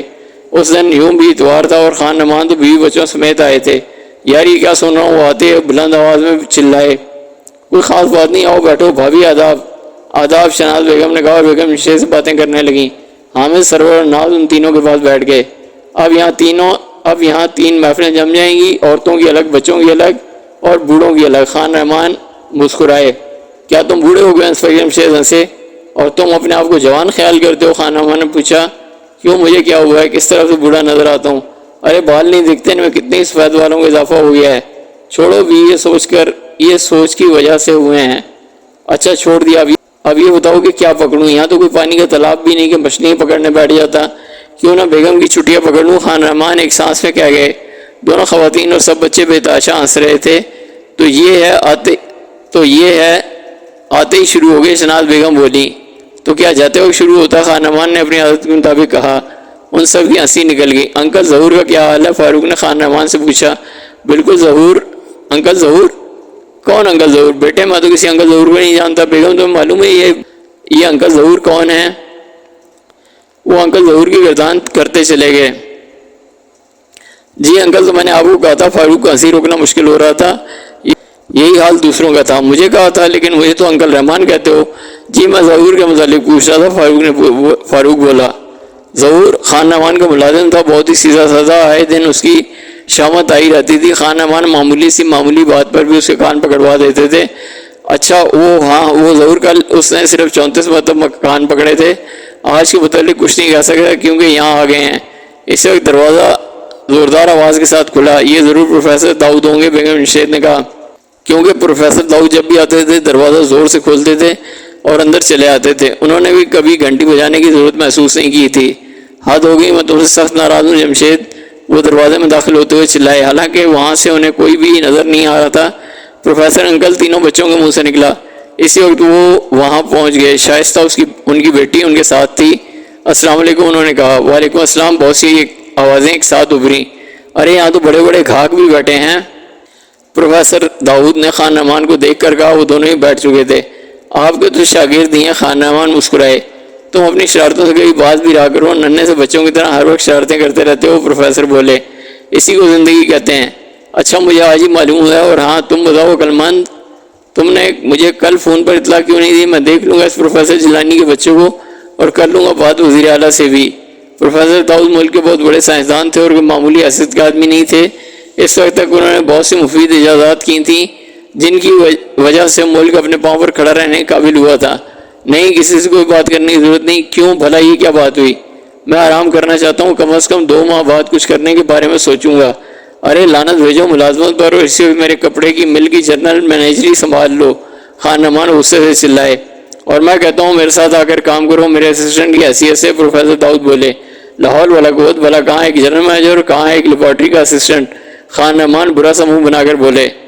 ایک سائنسدان کا اسسٹنٹ کوئی معمولی آدمی نہیں ہوتا، پروفیسر داؤد نے جواب دیا۔ تو کیا کسی مل کا جنرل مینیجر معمولی آدمی ہوتا ہے؟ خان نعمان نے ترکی و ترکی جواب دیا۔ اب میں بحث میں تو تم سے جیت نہیں سکتا، تم ٹھہرے جوان، میں بوڑھا۔ لو بھائی اب میں جوان ہو گیا، میں تو کبھی کا بوڑھا ہو چکا ہوں۔ اچھا، پروفیسر داؤد نے حیران ہو کر کہا۔ ان کے معصومانہ انداز پر سب کو ہنسی آ گئی۔ اس کے بعد تو سلسلہ شروع ہو گیا لوگوں کے آنے کا۔ یہاں سیٹھ ابراہیم آئے، سب سے پہلے سیٹھ ابراہیم آئے، پھر واصف آیا، اس کے بعد ناہید بھی تھی۔ ناہید کو واصف نے ان سے مانگ لیا تھا اور اپنی بیٹی بنا لیا تھا۔ ناہید کو دیکھ کر تینوں بچے بہت خوش ہوئے۔ یہ محفل رات کے اس طرح جاری رہی، لوگ آتے رہے جاتے رہے۔ خان نعمان اور پروفیسر داؤد، واصف اور سیٹھ ابراہیم تو سب سے آخر میں رخصت ہوئے۔ خط لکھنے والا انسپکٹر جمشید کی معطلی کو 15 دن گزر گئے۔ اس دوران میں خط لکھنے والے نے شہر میں ہلچل سی مچا دی۔ ہر اونچی ملازمت کرنے والے کو خط مل رہے تھے، جس سے دیکھو وہی دوڑا چلا جا رہا تھا پولیس اسٹیشن کی طرف یا محکمہ سراغ رسانی کے دفتر۔ فون پر فون کھڑکائے جا رہے تھے، لوگ جھنجھلا رہے تھے، چیخ رہے تھے، اپنے بال نوچ رہے تھے۔ 15 دن میں لوگوں کی حالت ہو گئی کہ وہ اپنے کاموں سے لاپرواہ ہو گئے اور ہر وقت اسی چکر میں رہنے لگے کہ آخر خط لکھنے والا چاہتا کیا ہے۔ اب تو اس کے بارے میں ہر روز اخبارات میں بھی آنے لگا تھا۔ اخبارات کی سرخیاں کچھ اس قسم کی ہوتی، فلاں آفیسر کو بھی خط مل گیا، فلاں صاحب بھی الو ہیں، وہ بھی الو میں شامل ہو گئے، فلاں صاحب نے جلاٹ میں اپنا سر دیوار سے دے مارا۔ غرض ہر روز طرح طرح کی سرخیاں جمنے لگیں۔ اس وقت تک شہر کے تقریباً تمام سرکاری ملازموں، بڑے آفیسروں، مل مالکان اور بڑے بڑے تجارت پیشہ حضرات کو خط مل چکے تھے۔ حکمران پارٹی کے بہت سے لوگوں کو بھی خط ملے تھے۔ سب انسپکٹر شام کے وقت انسپکٹر جمشید کے ہاں بیٹھا ان سے باتیں کر رہا تھا۔ شہر میں تو قیامت مچی ہوئی ہے، میں جانتا ہوں، انسپکٹر جمشید مسکرائے۔ سب کے سب چکر پر چکر کھا رہے ہیں، کسی کی سمجھ میں نہیں آتا کہ کیا کیا جائے۔ ابھی تک مجرم کا سراغ نہیں ملا، اس کا تو نام و نشان بھی نہیں معلوم۔ آپ ہوتے ہوئے شاید اس وقت تک مجرم پکڑا جا چکا ہوتا۔ یہ نہ کہو مجرم بہت ذہین ہے، میرے پاس اس کے خلاف کوئی ثبوت نہیں ہے۔ تو کیا آپ مجرم کو جانتے ہیں؟ ہاں۔ کیا کہا؟ آپ مجرم کو جانتے ہیں؟ فرزانہ چیخ کر بولی۔ سب کے منہ حیرت سے کھلے رہ گئے۔ ہاں۔ ارے تو آپ اسے پکڑوا کیوں نہیں دیتے؟ وہ نہیں پکڑا جا سکتا۔ کیوں؟ ثبوت؟ ہمارے پاس کوئی ثبوت نہیں ہے۔ اور وہ کیا چاہتا ہے؟ اکرام نے پوچھا۔ جس نے مجھے یہ بات معلوم ہوگی میں اس کے خلاف کوئی ثبوت حاصل کر لوں گا۔ ابا جان کچھ دن پہلے کی ایک بات آپ کو یاد ہے؟ محمود نے کہا۔ کون سی بیٹا؟ وہ منی؟ ہاں مجھے یاد ہے۔ انسپکٹر جمشید نے اس کا جملہ مکمل ہونے سے پہلے ہی کہا۔ وہ نہیں چاہتے تھے کہ اکرام کے سامنے منی آرڈر کا ذکر آئے۔ محمود بھی اس بات کو بھانپ گیا، اسی لیے خاموش ہو رہا۔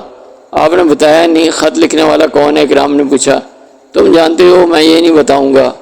جی ہاں، لیکن شہر میں سے مصیبت آئی ہوئی، عوام پریشان ہے، آپ کو کچھ نہ کچھ تو کرنا چاہیے۔ کروں گا، ضرور کروں گا، لیکن ابھی وقت نہیں آیا۔ آخر کب پکڑیں گے آپ مجرم کو؟ میں نہیں پکڑوں گا، تم پکڑو گے، میں تو معطل ہو چکا ہوں۔ یوں ہی صحیح، بہت جلد جب میرا منصوبہ مکمل ہو جائے گا تو میں تمہیں بلا لوں گا۔ میں اس دن کا بے چینی سے انتظار کروں گا۔ میری جگہ کون کام کر رہا ہے؟ انسپکٹر فاضل۔ اس کا کیا حال ہے؟ بس کچھ نہ پوچھیے، پورا دن ناشتہ پھرتا ہے، فون پر فون آتے ہیں، کبھی آئی جی بلا رہے ہیں، کبھی ڈی آئی جی، بیچارے کا ناک میں دم آیا ہوا ہے۔ اچھا خیر تھوڑے دن کی پریشانی اور ہے۔ اکرم اٹھ کھڑا ہوا۔ سب انسپکٹر اکرم انسپکٹر فاضل سے باتیں کر رہا تھا۔ بھائی میں تو اس جگہ اگر پھنس گیا، پورے شہر میں قیامت سی آئی ہوئی ہے، یہ خاموش آگ ہے جو سلگ رہی ہے۔ انسپکٹر فاضل جلجلاہٹ کے عالم میں بولا، ایسا مجھے پہلے نہ دیکھا نہ سنا۔ وہ پردوں میں چھپا بیٹھا مسکرا رہا ہوگا۔ کوئی اسے نہیں جانتا، کسی کو معلوم نہیں کہ وہ کون ہے۔ ایک آدمی جانتا ہے، اکرام کے منہ سے نکل گیا۔ دوسرے ہی لمحے اسے اپنی غلطی کا احساس ہو گیا۔ کیا ایک آدمی جانتا ہے؟ کون جانتا ہے اسے؟ یہ تم کیا کہہ رہے ہو؟ بتاؤ کون جانتا ہے؟ انسپکٹر جمشید مجبوراً اکرام کو بتانا پڑا، کیونکہ اس کے منہ سے بات نکل چکی تھی۔ یہ تم کیا کہہ رہے ہو؟ اگر انسپکٹر جمشید کو معلوم ہے تو اس نے اعلیٰ حکام کو اطلاع کیوں نہیں دی؟ اسے پکڑوایا کیوں نہیں؟ وہ کہتے ہیں کہ ان کے پاس ثبوت نہیں۔ ثبوت؟ ان حالات میں ثبوت کی کیا اہمیت ہے؟ اور پھر ثبوت تو بعد میں بھی حاصل کیا جا سکتا ہے۔ یہ انسپکٹر جمشید تو بہت بیوقوف آدمی معلوم ہوتا ہے۔ ٹھہرو میں ڈی آئی جی سے بات کرتا ہوں اور انہیں اطلاع دیتا ہوں۔ اکرام ہکا بکا اسے ڈی آئی جی صاحب کے کمرے کی طرف جاتے دیکھتا رہا۔ دوسری لمحے اس نے بیگم شرازی کے نمبر ملائے اور انسپکٹر جمشید کو بلانے کو کہا۔ 1 منٹ بعد دوسری طرف سے ان کی آواز آئی، کیا بات ہے اکرام، خیر تو ہے؟ جی مجھ سے ایک بہت بڑی غلطی ہو گئی۔ کیا ہوا؟ میں بہت شرمندہ ہوں، مجھے بہت افسوس ہے۔ اوہ ہو، ہوا کیا؟ انسپکٹر فاضل کے سامنے میرے منہ سے غیر ارادی طور پر نکل گیا کہ ایک صاحب جانتے ہیں خط کون لکھ رہا ہے؟ پھر وہ میرے پیچھے پڑ گئے اور مجھے آپ کا نام بتانا پڑ گیا۔ بس اتنی سی بات سے پریشان ہونے کی کیا بات ہے؟ دوسری طرف سے انسپکٹر جمشید بولے۔ بات اس سے بھی آگے بڑھ گئی ہے، اکرام نے کہا۔ کیا مطلب؟ انسپکٹر فاضل ڈی آئی جی صاحب کو بتانے چلے گئے ہیں۔ وہ کوئی بات نہیں، تم فکر نہ کرو، مجھے اس قدر شرم آ رہی ہے کہ بیان نہیں کر سکتا۔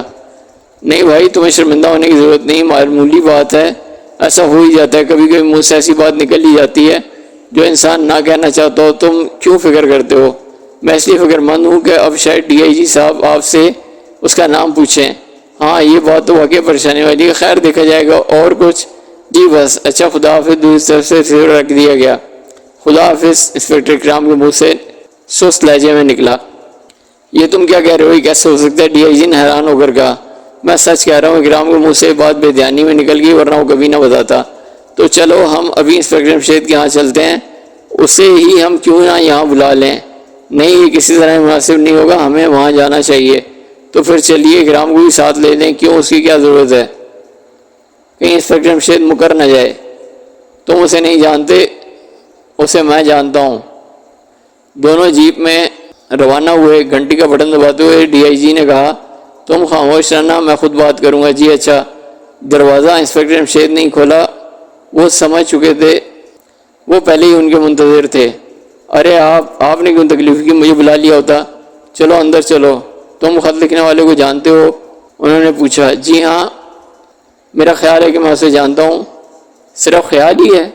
جس دن تک میرے پاس اس کے خلاف ثبوت نہ ہو، خیال کی حد تک ہی رہتی ہے۔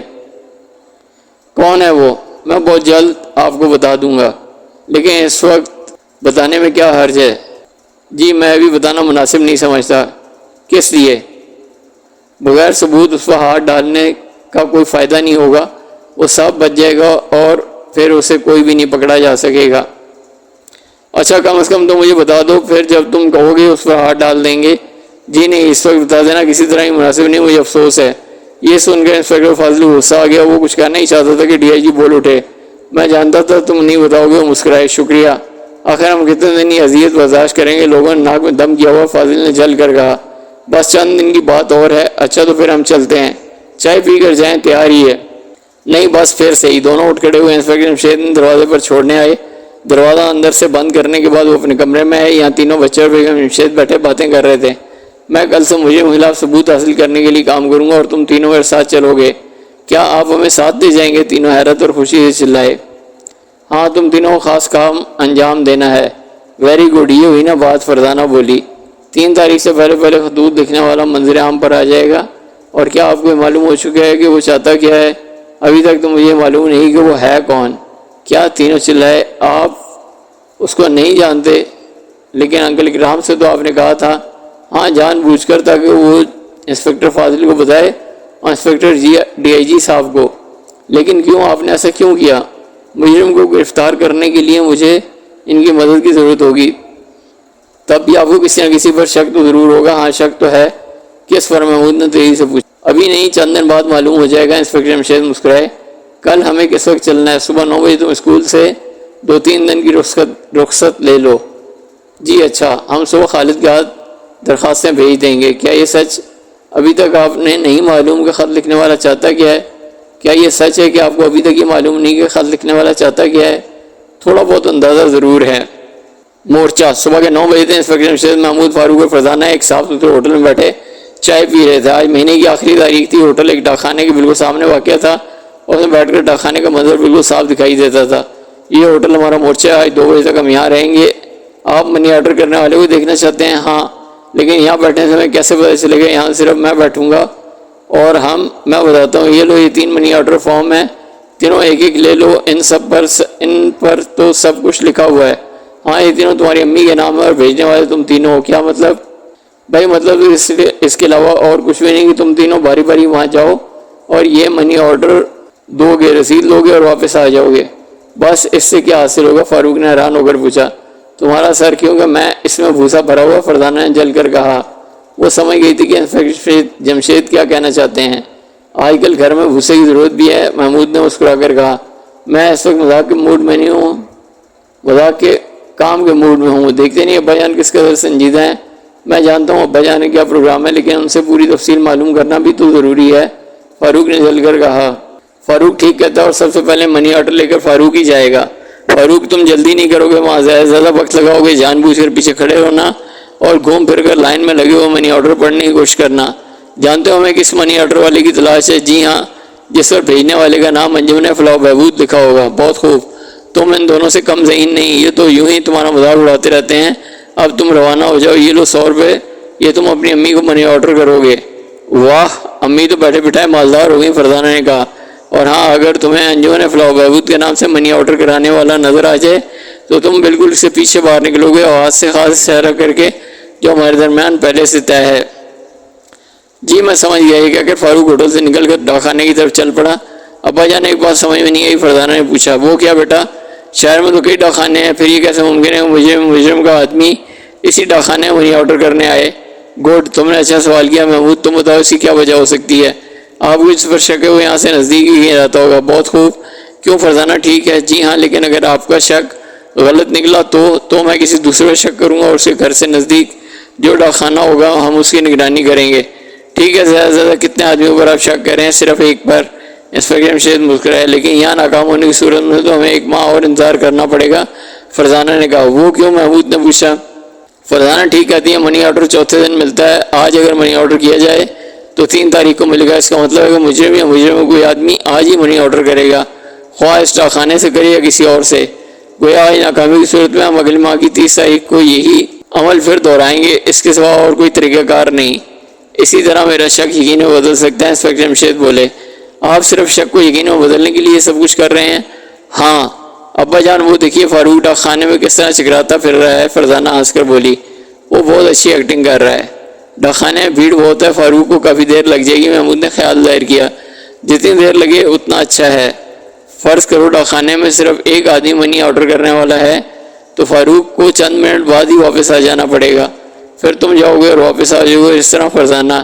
تو کیا پھر فاروق کو نئے سرے سے بھیجا جائے گا؟ نہیں، یہ کسی طرح ہی مناسب نہیں ہوگا، اسی لیے وہ جتنی دیر لگا سکے اتنا اچھا ہے۔ ہوں، یہ بھی ٹھیک ہے۔ فاروق اب لائن کے آخر میں لگ گیا ہے، فرزانہ بولی۔ اس کا مطلب یہ ہو کہ اس نے اپنے آگے کھڑے تمام منی آرڈر فارموں پر نظر ڈال لی ہے۔ جی ہاں، ایسے ہی معلوم ہوتا ہے۔ اور آپ جانتے ہیں کہ وہ کیا کرے گا؟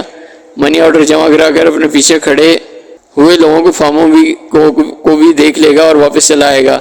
اسی طرح تم لوگ بھی یہی کرو گے؟ جی بہتر، محمود نے کہا۔ تقریباً 2 گھنٹے بعد فاروق کی واپسی ہوئی، اس کے چہرے پر مایوسی تھی۔ کوئی بات نہیں، مایوس ہونے کی ضرورت نہیں، کیا تم نے منی آرڈر کر دیا؟ جی ہاں۔ لاؤ رسید مجھے دے دو، فاروق نے رسید جیب سے نکال کر انہیں دے دی۔ کیا اب میں جاؤں ابا جان؟ محمود نے پوچھا۔ ابھی نہیں، لائن میں لگے 8-9 آدمیوں کو تو فاروق دیکھ ہی چکا ہے، انہیں جا لین دو، پھر تم جانا۔ اتنی دیر میں کچھ اور آدمی آ کر لائن میں لگ جائیں گے۔ جی بہتر۔ تقریباً آدھے گھنٹے بعد انسپیکٹر جمشید نے محمود کو جانے کا اشارہ کیا۔ منی آرڈر کے پیسے وہ پہلے ہی اسے دے چکے تھے، پھر انہوں نے محمود کو لائن کے آس پاس چکر لگاتے دیکھا۔ اچانک وہ چونک اٹھے۔ محمود ایک آدمی کے پیچھے چلتا ہوا ڈاکخانے سے باہر نکل رہا تھا۔ جو یہ باہر نکلا اس نے اپنے سر کے بالوں کو زور سے جھٹکا۔ انسپیکٹر جمشید کے منہ سے نکلا، وہ ہمارا۔ پھر ان دونوں سے بولے تم تینوں ٹیکسی کے ذریعے جاؤ گے. انہوں نے کہا اور ہوٹل سے باہر نکل آئے. جس شخص کے پیچھے محمود نکلا تھا وہ پیدل ہی ایک سمت میں چلا جا رہا تھا, اسی لیے انہوں نے پیدل چلنا ہی مناسب سمجھے, یہاں تک کہ انہوں نے اس آدمی کو ایک بہت بڑی عمارت میں داخل ہوتے ہوئے دیکھا. وہ واپس پلٹے اور ایک پبلک فون بوتھ میں داخل ہوئے. دروازہ بند کیا اور ڈی آئی جی صاحب کے نمبر ڈائل کیے. دوسری طرف سے فوراً ہی کہا گیا, ہیلو کون صاحب, ڈی آئی جی صاحب سے ملا دو. آپ کون ہیں؟ جمشید. کون جمشید؟ اتنی جلدی بھول گئے؟ انسپکٹر جمشید مسکرائے. او اچھا. دوسری طرف سے کہا گیا. پھر ڈی آئی جی صاحب کی آواز سنائی دی, ہیلو جمشید, کہو کیا حال ہے؟ جی ٹھیک ہوں. میری بات غور سے سنیں. بلال گنج کے ٹخانے میں ہے بھی ایک منی آرڈر جمع کرایا گیا ہے. بھیجنے والے کا نام ہے انجمن فلاح بہبود. اس فارم کی انکوائری کے لیے رکوا لیں, باقی اپنے قبضے میں لے لیں. کیا مطلب؟ ڈی آئی جی نے تحیرانہ لہجے میں کہا. جی ہاں, یہ بہت ضروری ہے اس بات کی کسی کو پتہ نہ چلے. کچھ مجھے بھی تو بتاؤ بات کیا ہے. بس 2 دن اور ٹھہر جائیں, پھر میں خطوط لکھنے والے کو آپ کے حوالے کر دوں گا. اچھا, میں ابھی اس کا انتظام کرتا ہوں اور شاید شام کو یہ فارم اکرام کے ہاتھ میرے پاس بھیج دیں. عجیب بات ہے, آخر اس فارم میں کیا بات ہے اور تم اس کا کیا کرو گے؟ بہت جلد آپ کو معلوم ہو جائے گا, انسپکٹر جمشید نے جوش کی حالت میں کہا. اچھا. دوسری طرف سے حیرت میں ڈوبی آواز آئی اور سلسلہ منقطع ہو گیا. شام ٹھیک 4 بجے انسپکٹر اکرام ان کے پاس پہنچ گیا. اس نے جیب سے فارم نکالا اور ان کے سامنے رکھ دیا. ڈی آئی جی صاحب سخت حیران ہیں. آخر آپ اس فارم کا کیا کریں گے؟ اس کے بارے میں کسی کو اور کو تو معلوم نہیں ہوا؟ جی نہیں. بس ٹھیک ہے, تم یہاں بیٹھو, میں بھی آتا ہوں, انہوں نے کہا. انہوں نے اکرام کو ڈرائنگ روم میں بٹھایا اور اپنے کمرے میں آئے. یہاں تینوں بچے موجود تھے. کیا رہا ابا جان؟ منی آرڈر فارم آ گیا ہے. اچھا, وہ خوش ہو کر بولے. انسپکٹر جمشید نے میز کی دراز میں سے الٹوں والے چند خط نکالے اور ان کی تاریخ کو منی آرڈر کی تاریخ سے ملانے لگے. دوسرے ہی لمحے وہ چلائے, بالکل ایک, ذرا برابر بھی فرق نہیں. جی ہاں, بالکل ایک ہی جیسی لکھائی ہے. فاروق بولا. بس ٹھیک ہے. وہ واپس ڈرائنگ روم میں آئے اور فارم اکرام کو دیتے ہوئے بولے, اس کی ایک فوٹو کاپی بنوا کر واپس کرا دو اور ڈاکخانے کے حکام کو ہدایت کر دی جائے کہ 3 تاریخ کو صبح اس شخص کو مل جانا چاہیے جس کا یہ ہے. جی اچھا. اور 3 تاریخ کو صبح تم چند کانسٹیبلوں کے سمیت یہاں پہنچ جانا, پھر ہم شکار کو چلیں گے. جی بہتر. 3 تاریخ کی صبح کو ٹھیک 10 بجے ایک ڈاکیا سرخ رنگ کی عمارت میں داخل ہوا. اس نے گھنٹی بجائی. اندر سے جارج دروازے پر آیا. آپ کا منی آرڈر. او شکریہ. ڈاکیا نے جارج کے دستخط کرائے, رقم گنی اور جارج کو تھما دی. اس کے بعد سے منی آرڈر کا نچلا حصہ کاٹا اور جارج کو پکڑا دیا. اسی وقت ایک کرخت آواز نے انہیں چونکا دیا. خبردار, اپنی جگہ سے حرکت نہ کرنا. انہوں نے چونک کر دیکھا. سب انسپکٹر اکرام چند کانسٹیبلوں سمیت وہاں کھڑا تھا. اس کے ہاتھ میں پستول تھا. تم زیر حراست ہو؟ وجہ؟ جارج نے گھبرا کر پوچھا. انسپکٹر جمشید پر قاتلانہ حملہ, لیکن انہوں نے تو ہمیں چھوڑ دیا تھا. ہاں, صرف اس دن کے انتظار میں. اکرام نے اشارہ کیا اور ایک کانسٹیبل نے اس کی ہتھکڑی لگا دی. فارم اور پیسے اکرام نے اپنے قبضے میں لے لیے اور وہ جیپ کے پاس آئے تو اس میں انسپکٹر جمشید بیٹھے مسکرا رہے تھے. بہت خوب. اب اس کے باقی دونوں ساتھیوں کو گرفتار کرنا ہے. پتہ تمہیں معلوم ہے. اسے دفتر پہنچا کر تم انہیں ہی پکڑ لاؤ. جی اچھا. اور مجھے کسی فون بوتھ کے پاس اتارو, اس کے بعد انشاءاللہ دفتر میں ہی ملاقات ہوگی. جی اچھا. اکرم خوش ہو کر بولا. وہ اس جملے کا مطلب سمجھ گیا تھا. انسپکٹر جمشید ٹیلی فون بوتھ میں داخل ہوئے اور ڈی آئی جی کے نمبر ڈائل کرنے لگے. ڈی جی جناب, پہلا مرحلہ طے ہو گیا. وہ بولے. کیا مطلب؟ ڈی آئی جی نے حیران ہو کر پوچھا. میں ایک خطوط لکھنے والے کو آپ کی خدمت پیش کرنے کا ارادہ رکھتا ہوں. ارے کیا سچ کہہ رہے ہو؟ جی ہاں. میں نے آپ کو کبھی جھوٹ بولا ہے؟ نہیں, کبھی نہیں. آپ کو ایک کام کرنا ہے. کہو. وہ آہستہ آہستہ فون میں کچھ کہنے لگے. محکمہ سراغ رسانی کی عمارت کے حال میں اس وقت بہت بڑے بڑے لوگ بیٹھے تھے. آئی جی صاحب اور ڈی آئی جی صاحب کے علاوہ محکمہ کے تمام آفیسر موجود تھے جنہیں علوم والے خط ملے تھے. ان میں سیٹھ امداد علی بھی تھے, پروفیسر جیلانی بھی تھے اور سیٹھ ابراہیم بھی. ان میں پروفیسر داؤد بھی تھے اور خان رحمان بھی. ان سب کے علاوہ اور بھی کئی اہم ہستیاں موجود تھیں. آخر ہمیں یہاں کیوں بلایا گیا؟ خان رحمان نے پوچھا. وہ آئی جی صاحب سے مخاطب تھے. بھائی شیخ صاحب بتائیں گے, مجھے تو خود معلوم نہیں. آئی جی صاحب نے ڈی آئی جی کی طرف اشارہ کیا. آپ فرمائیے شیخ صاحب, چند منٹ اور انتظار فرمائیے, مجھے کسی کا انتظار ہے. شیخ صاحب نے الجھ کر کہا. کیونکہ وہ سخت مشکل میں پھنس گئے تھے. انسپکٹر جمشید کی ہدایت کے مطابق انہوں نے ان سب کو یہاں جمع کیا تھا. وہ خود بھی شام ٹھیک 4 بجے پہنچنے کا وعدہ کیا تھا اور اب 4:15 بجے رہے تھے. وہ نہیں جانتے تھے کہ انسپکٹر جمشید کا پروگرام کیا ہے اور وہ کیا کرنا چاہتے ہیں. اسی لیے وہ سخت پریشان تھے. ان کی پریشانی میں لمحہ بلمحہ اضافہ ہوتا جا رہا تھا. وہ بار بار گھڑی دیکھ رہے تھے. انسپکٹر جمشید محکمہ سراغ رسانی کی عمارت میں داخل ہوئے. اکرام دروازے پر ہی موجود تھا. وہ انہیں دیکھتی تیزی سے آگے بڑھا. محمود, فاروق اور فرزانہ ان کے پیچھے تھے. آپ نے بہت دیر لگا دی. اندر ڈی آئی جی صاحب بہت پریشان ہیں. راستے میں ایک شخص ایکسیڈنٹ کا شکار ہو گیا تھا, اسے اسپتال پہنچا کر آ رہا ہوں. اوہ, کیا سب لوگ اندر موجود ہیں؟ جی ہاں, سب آ چکے ہیں. بہت خوب. اب تم میری بات غور سے سنو. ان کا انسپکٹر اکرام کے کان میں خسر پسر کرنے لگے. ہال کے دروازے پر بیٹھے چپراسی نے انسپکٹر جمشید اور بچوں کو آنکھیں پھاڑ پھاڑ کے دیکھا۔ وہ اندر داخل ہونے لگے تو اس نے ہاتھ اٹھا کر انہیں روک دیا۔ معاف کیجیے جناب، اندر میٹنگ ہو رہی ہے، آپ اندر نہیں جا سکتے۔ تم الو ہو، انسپکٹر جمشید نے اس کا ہاتھ جھٹک کر کہا اور اندر داخل ہو گئے۔ ان کے پیچھے تینوں بچے بھی بے دھڑک اندر داخل ہوئے۔ دروازہ کھلنے کے بعد اندر بیٹھے ہوئے تمام لوگوں کی نظریں اس طرف اٹھ گئیں۔ وہ ان میں سے بہت سے حیران رہ گئے۔ تم، کئی آوازیں ابھری۔ تم، آئی جی صاحب بولے۔ جی میں، لیکن تمہیں یہاں نہیں آنا چاہیے تھا۔ ہم سب اس وقت ایک اہم کام کے لیے یہاں جمع ہیں، اور نہ صرف یہ کہ تم یہاں آ گئے ہو بلکہ اپنے ساتھ بچوں کو بھی لے آئے ہو۔ یہ کتنی بری بات ہے۔ آئی جی کے چہرے پر ناگواری کے اثرات صاف دیکھے جا سکتے تھے۔ یہ تو معطل ہو چکا ہے، پروفیسر جیلانی بولے۔ جی ہاں، اس سے کسے انکار ہو سکتا ہے، پروفیسر داؤد نے تندی لہجے میں کہا۔ انہیں انسپکٹر جمشید کو یہاں دیکھ کر خوشی ہوئی تھی، اور یہی حال خان رحمان کا بھی تھا۔ تو پھر یہ یہاں کیوں آیا ہے؟ پروفیسر جیلانی بولے۔ سیٹھ ابراہیم کچھ بے چین نظر آ رہے تھے، وہ پروفیسر جیلانی کے ساتھ بیٹھے تھے۔ میں بتاتا ہوں، ڈی آئی جی صاحب بولے، لیکن ان کو کچھ کہنے سے پہلے انسپکٹر جمشید کے لب ہلے۔ نہیں، آپ ٹھہریے، میں ہی عرض کر دیتا ہوں۔ ایک شہری کی حیثیت سے بھی میرے کچھ فرائض ہیں، میں انہی فرائض کو پورا کرنے کی خاطر حاضر ہوا ہوں۔ کیا مطلب؟ کئی آوازیں آئیں۔ بیٹھ کر بات کرو۔ جمشید خان رحمان کے لہجے میں جوش تھا۔ اسی وقت پروفیسر داؤد کی نظر فرزانہ میں پڑی۔ اس کے ہاتھ میں ایک ننھی سی گڑیا تھی۔ گڑیا پر نظر پڑتے ان کی آنکھیں حیرت سے پھیل گئیں۔ گڑیا؟ پروفیسر داؤد سیٹھ ابراہیم کے ساتھ بیٹھے تھے، ان کے دوسری طرف خان رحمان تھے۔ خان رحمان نے اپنے صوفے پر کھسکتے ہوئے انسپکٹر جمشید کے لیے جگہ بنائی۔ پروفیسر داؤد نے تینوں بچوں کو اپنے پاس بٹھایا۔ نہیں، میں کھڑے رہ کر بات کروں گا۔ آخر تم کہنا کیا چاہتے ہو؟ آئی جی نے پوچھا۔ خطوط لکھنے والے کو آپ کے حوالے کرنا ہے، وہ پرسکون لہجے میں بولے۔ کیا حیرت کی زیادتی کی وجہ سے ان سب کے منہ سے نکلا۔ جی ہاں، کیا آپ اسے گرفتار دیکھنا نہیں چاہتے؟ کیوں نہیں چاہتے؟ ہم سب کی خواہش ہے کہ وہ پکڑا جائے، تو میں اسی لیے حاضر ہوا۔ انسپکٹر جمشید مسکرائے۔ کون ہے وہ؟ کئی آوازیں ابھری۔ اس سے بڑا سوال یہ ہے کہ وہ چاہتا کیا ہے؟ ڈی آئی جی بولے۔ ہاں، سب سے بڑی الجھن میں مبتلا کرنے والی بات تو یہی ہے۔ ملک میں انتشار پھیلانا، بد امنی کے جراثیم پھیلانا، حکومت کی طرف سے عوام کو غیر مطمئن کرنا، یہ تاثر ملک دینا کہ ملک کے حالات ٹھیک نہیں ہیں۔ لوگوں کے ذہنوں میں بات بٹھانا کہ حکومتی پارٹی حکومت چلانے میں ناکام ہو رہی ہے۔ آپ لوگ آئے دن اخبارات میں پڑھتے رہتے ہیں، فلاں عمارت میں بم کا دھماکہ ہوا، اتنے مر گئے، اتنے زخمی ہو گئے، پھر پڑھتے ہیں ایک اور دھماکہ۔ آپ ان دھماکوں کا مطلب خوبی سمجھتے ہیں، لیکن آپ ان خطوط کا مقصد نہ جان سکے کیونکہ اپنی نوعیت کے پہلے خط تھے۔ لیکن میں آپ کو بتا دوں، یہ ان بموں کے دھماکوں سے بھی زیادہ خطرناک ہے۔ ان خطوط کو بے آواز بم کہا جائے تو بے جا نہ ہوگا۔ آپ سب حضرات جانتے ہی ہیں کہ چند ہی دنوں میں آپ سب کس قدر شدید الجھن کا شکار ہو کر رہ گئے ہیں۔ دن رات آپ کا ذہن انہی خطوط کی طرف لگا رہتا ہے۔ کیا آپ ان دنوں اپنے روزمرہ کے کام معمول کے مطابق انجام دیتے رہے ہیں؟ بولیے، جواب دیجیے۔ آپ کے روزانہ کے کاموں میں ضرور بے قاعدگی آ گئی ہوگی۔ انہوں نے لمحہ بھر کے لیے خاموش ہو کر سب کو دیکھا۔ ان سب کے سر ہل رہے تھے، گویا وہ اس بات کو تسلیم کر رہے تھے۔ انہوں نے پھر کہنا شروع کیا۔ ذرا اندازہ لگائیے، اگر یہ سلسلہ 2-3 ماہ اور بھی جاری رہے تو آپ لوگوں کی کیا حالت ہوگی؟ کس کام کے رہ جائیں گے آپ لوگ؟ آپ یقیناً ذہنی طور پر مفلوج ہو جائیں گے، آپ کے ذہن کام کرنا چھوڑ دیں گے، اور جب ذہن تھک جائے تو جسم خود بخود ناکارہ ہو جاتا ہے۔ کتنی زبردست، کتنی خوفناک سازش ہے۔ یہ ملک کے خلاف کچھ عرصے سے یہ خطوط وبائی صورت اختیار کر لیتے اور دوسرے شہروں میں پھیل جاتے۔ جانتے ہیں اس کے کتنے خطرناک نتائج ظاہر ہوتے۔ دشمن ملک دراصل رستہ بناتا رہتا اور ہم اپنی ادھیڑ بن میں لگے رہتے۔ آج تک اس سے زیادہ خوفناک سازش تیار نہیں کی گئی ہوگی۔ وہ دماغ بھی کتنا زبردست ہے جس میں اس سازش نے سر ابھارا۔ انہوں نے خاموش رہ کر چاروں طرف دیکھا۔ وہ سب حیرت کا بت بنے ان کی باتیں سن رہے تھے۔ انسپکٹر جمشید نے پھر کہنا شروع کیا۔ مجرم شاید کبھی نہ پکڑا جاتا، لیکن اس سے ذرا سی چوک ہو گئی۔ دراصل چلاک سے چلاک مجرم بھی کوئی معمولی سی غلطی ہو جاتی ہے۔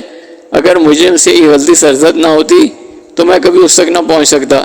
اور وہ غلطی کیا تھی؟ ابھی بتاتا ہوں۔ سب سے پہلے میرے پاس بیٹھے سیٹھ امداد علی وہ خط لے کر آئے۔ اس کے تھوڑی دیر بعد پروفیسر جیلانی صاحب ڈی آئی جی صاحب کے پاس پہنچ گئے۔ مجھے وہیں بلوایا گیا۔ انہوں نے بھی اسی قسم کے خطوط دکھائے، ساتھ ہی مجھے دھمکی سے بھی نوازا کہ 3 دن کے اندر مجرم کو پکڑا جانا چاہیے۔ اس کے بعد میرے بچوں نے سیٹھ ابراہیم کو بھی ویسے ہی خطوط ملنے کے بارے میں بتایا۔ 3 دن گزر گئے، میں مجرم کو نہ پکڑ سکا اور پروفیسر صاحب کی مہربانی سے مجھے معطل کر دیا گیا۔ میری جگہ چارج انسپکٹر فاضل سنبھالا۔ میں اپنے گھر آرام سے بیٹھ گیا اور خطوط کا سلسلہ روز بروز بڑھنے لگا۔ لوگ بوکھلا اٹھے، مگر مجرم کہاں تھا، کیا چاہتا تھا، یہ کسی کو معلوم نہیں تھا۔ مجھے معطل ضرور کر دیا گیا تھا، لیکن میں اپنے ملک کو انتشار کا شکار ہوتے نہیں دیکھ سکتا تھا، اسی لیے ہاتھ پر ہاتھ دھرے بیٹھا نہیں رہ سکتا تھا۔ چنانچہ نے مجرم کی چھوٹی سی غلطی سے فائدہ اٹھایا اور اس کے نتیجے میں آج یہاں آپ سب کے سامنے موجود ہوں۔ ایک بار پھر خاموش ہو گئے۔ ایک بات تو معلوم ہوگی کہ مجرم چاہتا کیا تھا، اور یہ بتاؤ کہ وہ کون ہے۔ آئی صاحب بولے، جی ہاں یہی بتانے جا رہا ہوں۔ پہلے میں آپ کو یہ بتا دوں کہ معطل ہونے سے 2 دن پہلے مجھ پر قاتلانہ حملہ ہوا تھا۔ حملہ آور 3 تھے جنہیں میرے 3 بچوں کی ذہانت کی وجہ سے گرفتار کر لیا گیا تھا، لیکن بعد میں نے انہیں چھوڑ دیا۔ بہت سی ارزدہ آوازیں ابھری۔ ان سے صرف یہ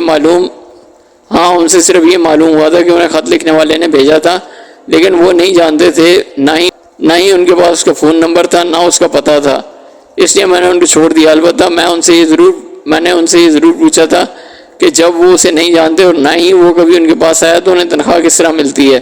اس پر انہوں نے جواب دیا کہ بذریعہ منی آرڈر۔ تو جناب میں نے مجرم کو اس منی آرڈر کی وجہ سے پہچانا۔ کیا مطلب؟ بہت سی آوازوں نے کمرے میں ہلچل مچا دی۔ جی ہاں، مجرم نے اپنے آدمی کو منی آرڈر کرنے ڈاکخانے بھیجا۔ میں اپنے بچوں سمیت وہاں پہلے سے موجود تھا۔ میرے لڑکے نے ڈاکخانے میں جا کر منی آرڈر پڑھنے شروع کیے۔ 3 حملہ آوروں میں سے ایک نے بتایا تھا کہ منی آرڈر پر بھیجنے والے کے نام کی جگہ انجمن فلاح و بہبود لکھا ہوتا ہے، لہذا محمود کو ایک فارم پر یہ نظر آ گیا۔ اس نے مجھے اشارہ کیا، میں نے اس شخص کا پیچھا کیا اور اس طرح میں مجرم کے گھر تک جا پہنچا۔ ٹھہریے، ایک آفیسر چلایا۔ جی فرمائیے، انسپکٹر جمشید نے اس سے پوچھا۔ یہ کیسے ہو سکتا ہے؟ کیا کیسے ہو سکتا ہے؟ انسپکٹر جمشید نے پوچھا۔ شہر میں تو 20 ڈاکخانے موجود ہیں، آپ کو کیسے معلوم ہے کہ مجرم یا مجرم کا آدمی اسی ڈاکخانے میں منی آرڈر جمع کرانے آئے گا؟ گڈ، یہ اچھا سوال ہے اور آپ سے پہلے یہ سوال میرے بچے مجھ سے پوچھ چکے ہیں۔ اس کا جواب یہ ہے کہ مجھے ایک شخص سے پہلے ہی مجرم ہونے کا شبہ تھا۔ اور آپ کو یہ شبہ کیسے ہوا؟ اسی آفیسر نے پوچھا۔ شبے کی بہت بڑی وجہ موجود ہے۔ پروفیسر جیلانی صاحب نے مجھے 3 دن کی مہلت دی تھی اور مجرم کو پکڑا نہ جانے پر معطل کرا دیا۔ میری جگہ فاضل کو مقرر کیا گیا، جس نے 20-22 دن میں بھی مجرم کو گرفتار نہ کیا۔ سوال یہ پیدا ہوتا ہے کہ پروفیسر نے اسے معطل کیوں نہیں کرایا؟ اسے مجھ سے کیا دشمنی تھی؟ یہیں سے میں نے پروفیسر جیلانی پر شک کرنا شروع کیا۔ یہ کیا بکواس ہے؟ پروفیسر جیلانی دھاڑے۔ جی ہاں، بکواس ہی تو ہے، لیکن سنیے تو صحیح، آپ کا ملازم منی آرڈر جمع کرا کر سیدھا آپ کی کوٹھی میں چلا گیا تھا۔ بکواس؟ تمہارے پاس کیا ثبوت ہے کہ میں ہی وہ شخص ہوں؟ تمہارا دماغ خراب ہو گیا، چونکہ میں تمہیں معطل کرایا اس لیے تم نے سوچا ہے کیوں نہ میرا نام لے لیا جائے۔ پروفیسر جیلانی مسکرائے۔ پروفیسر صاحب، منی آرڈر فارم پر آپ کے ہاتھ کی تحریر ہے اور ان خطوں پر بھی آپ اس سے کیسے انکار کریں گے؟ اور میں کہتا ہوں کہ میں نے کوئی منی آرڈر بھیجا ہی نہیں۔ ختم کرو جمشید، یقیناً غلط فہمی ہوئی ہے۔ آئی جی نے برا سا منہ بنایا۔ ہاں، آخر تم کس طرح ثابت کر سکتے ہو منی آرڈر پروفیسر صاحب نے لکھا تھا؟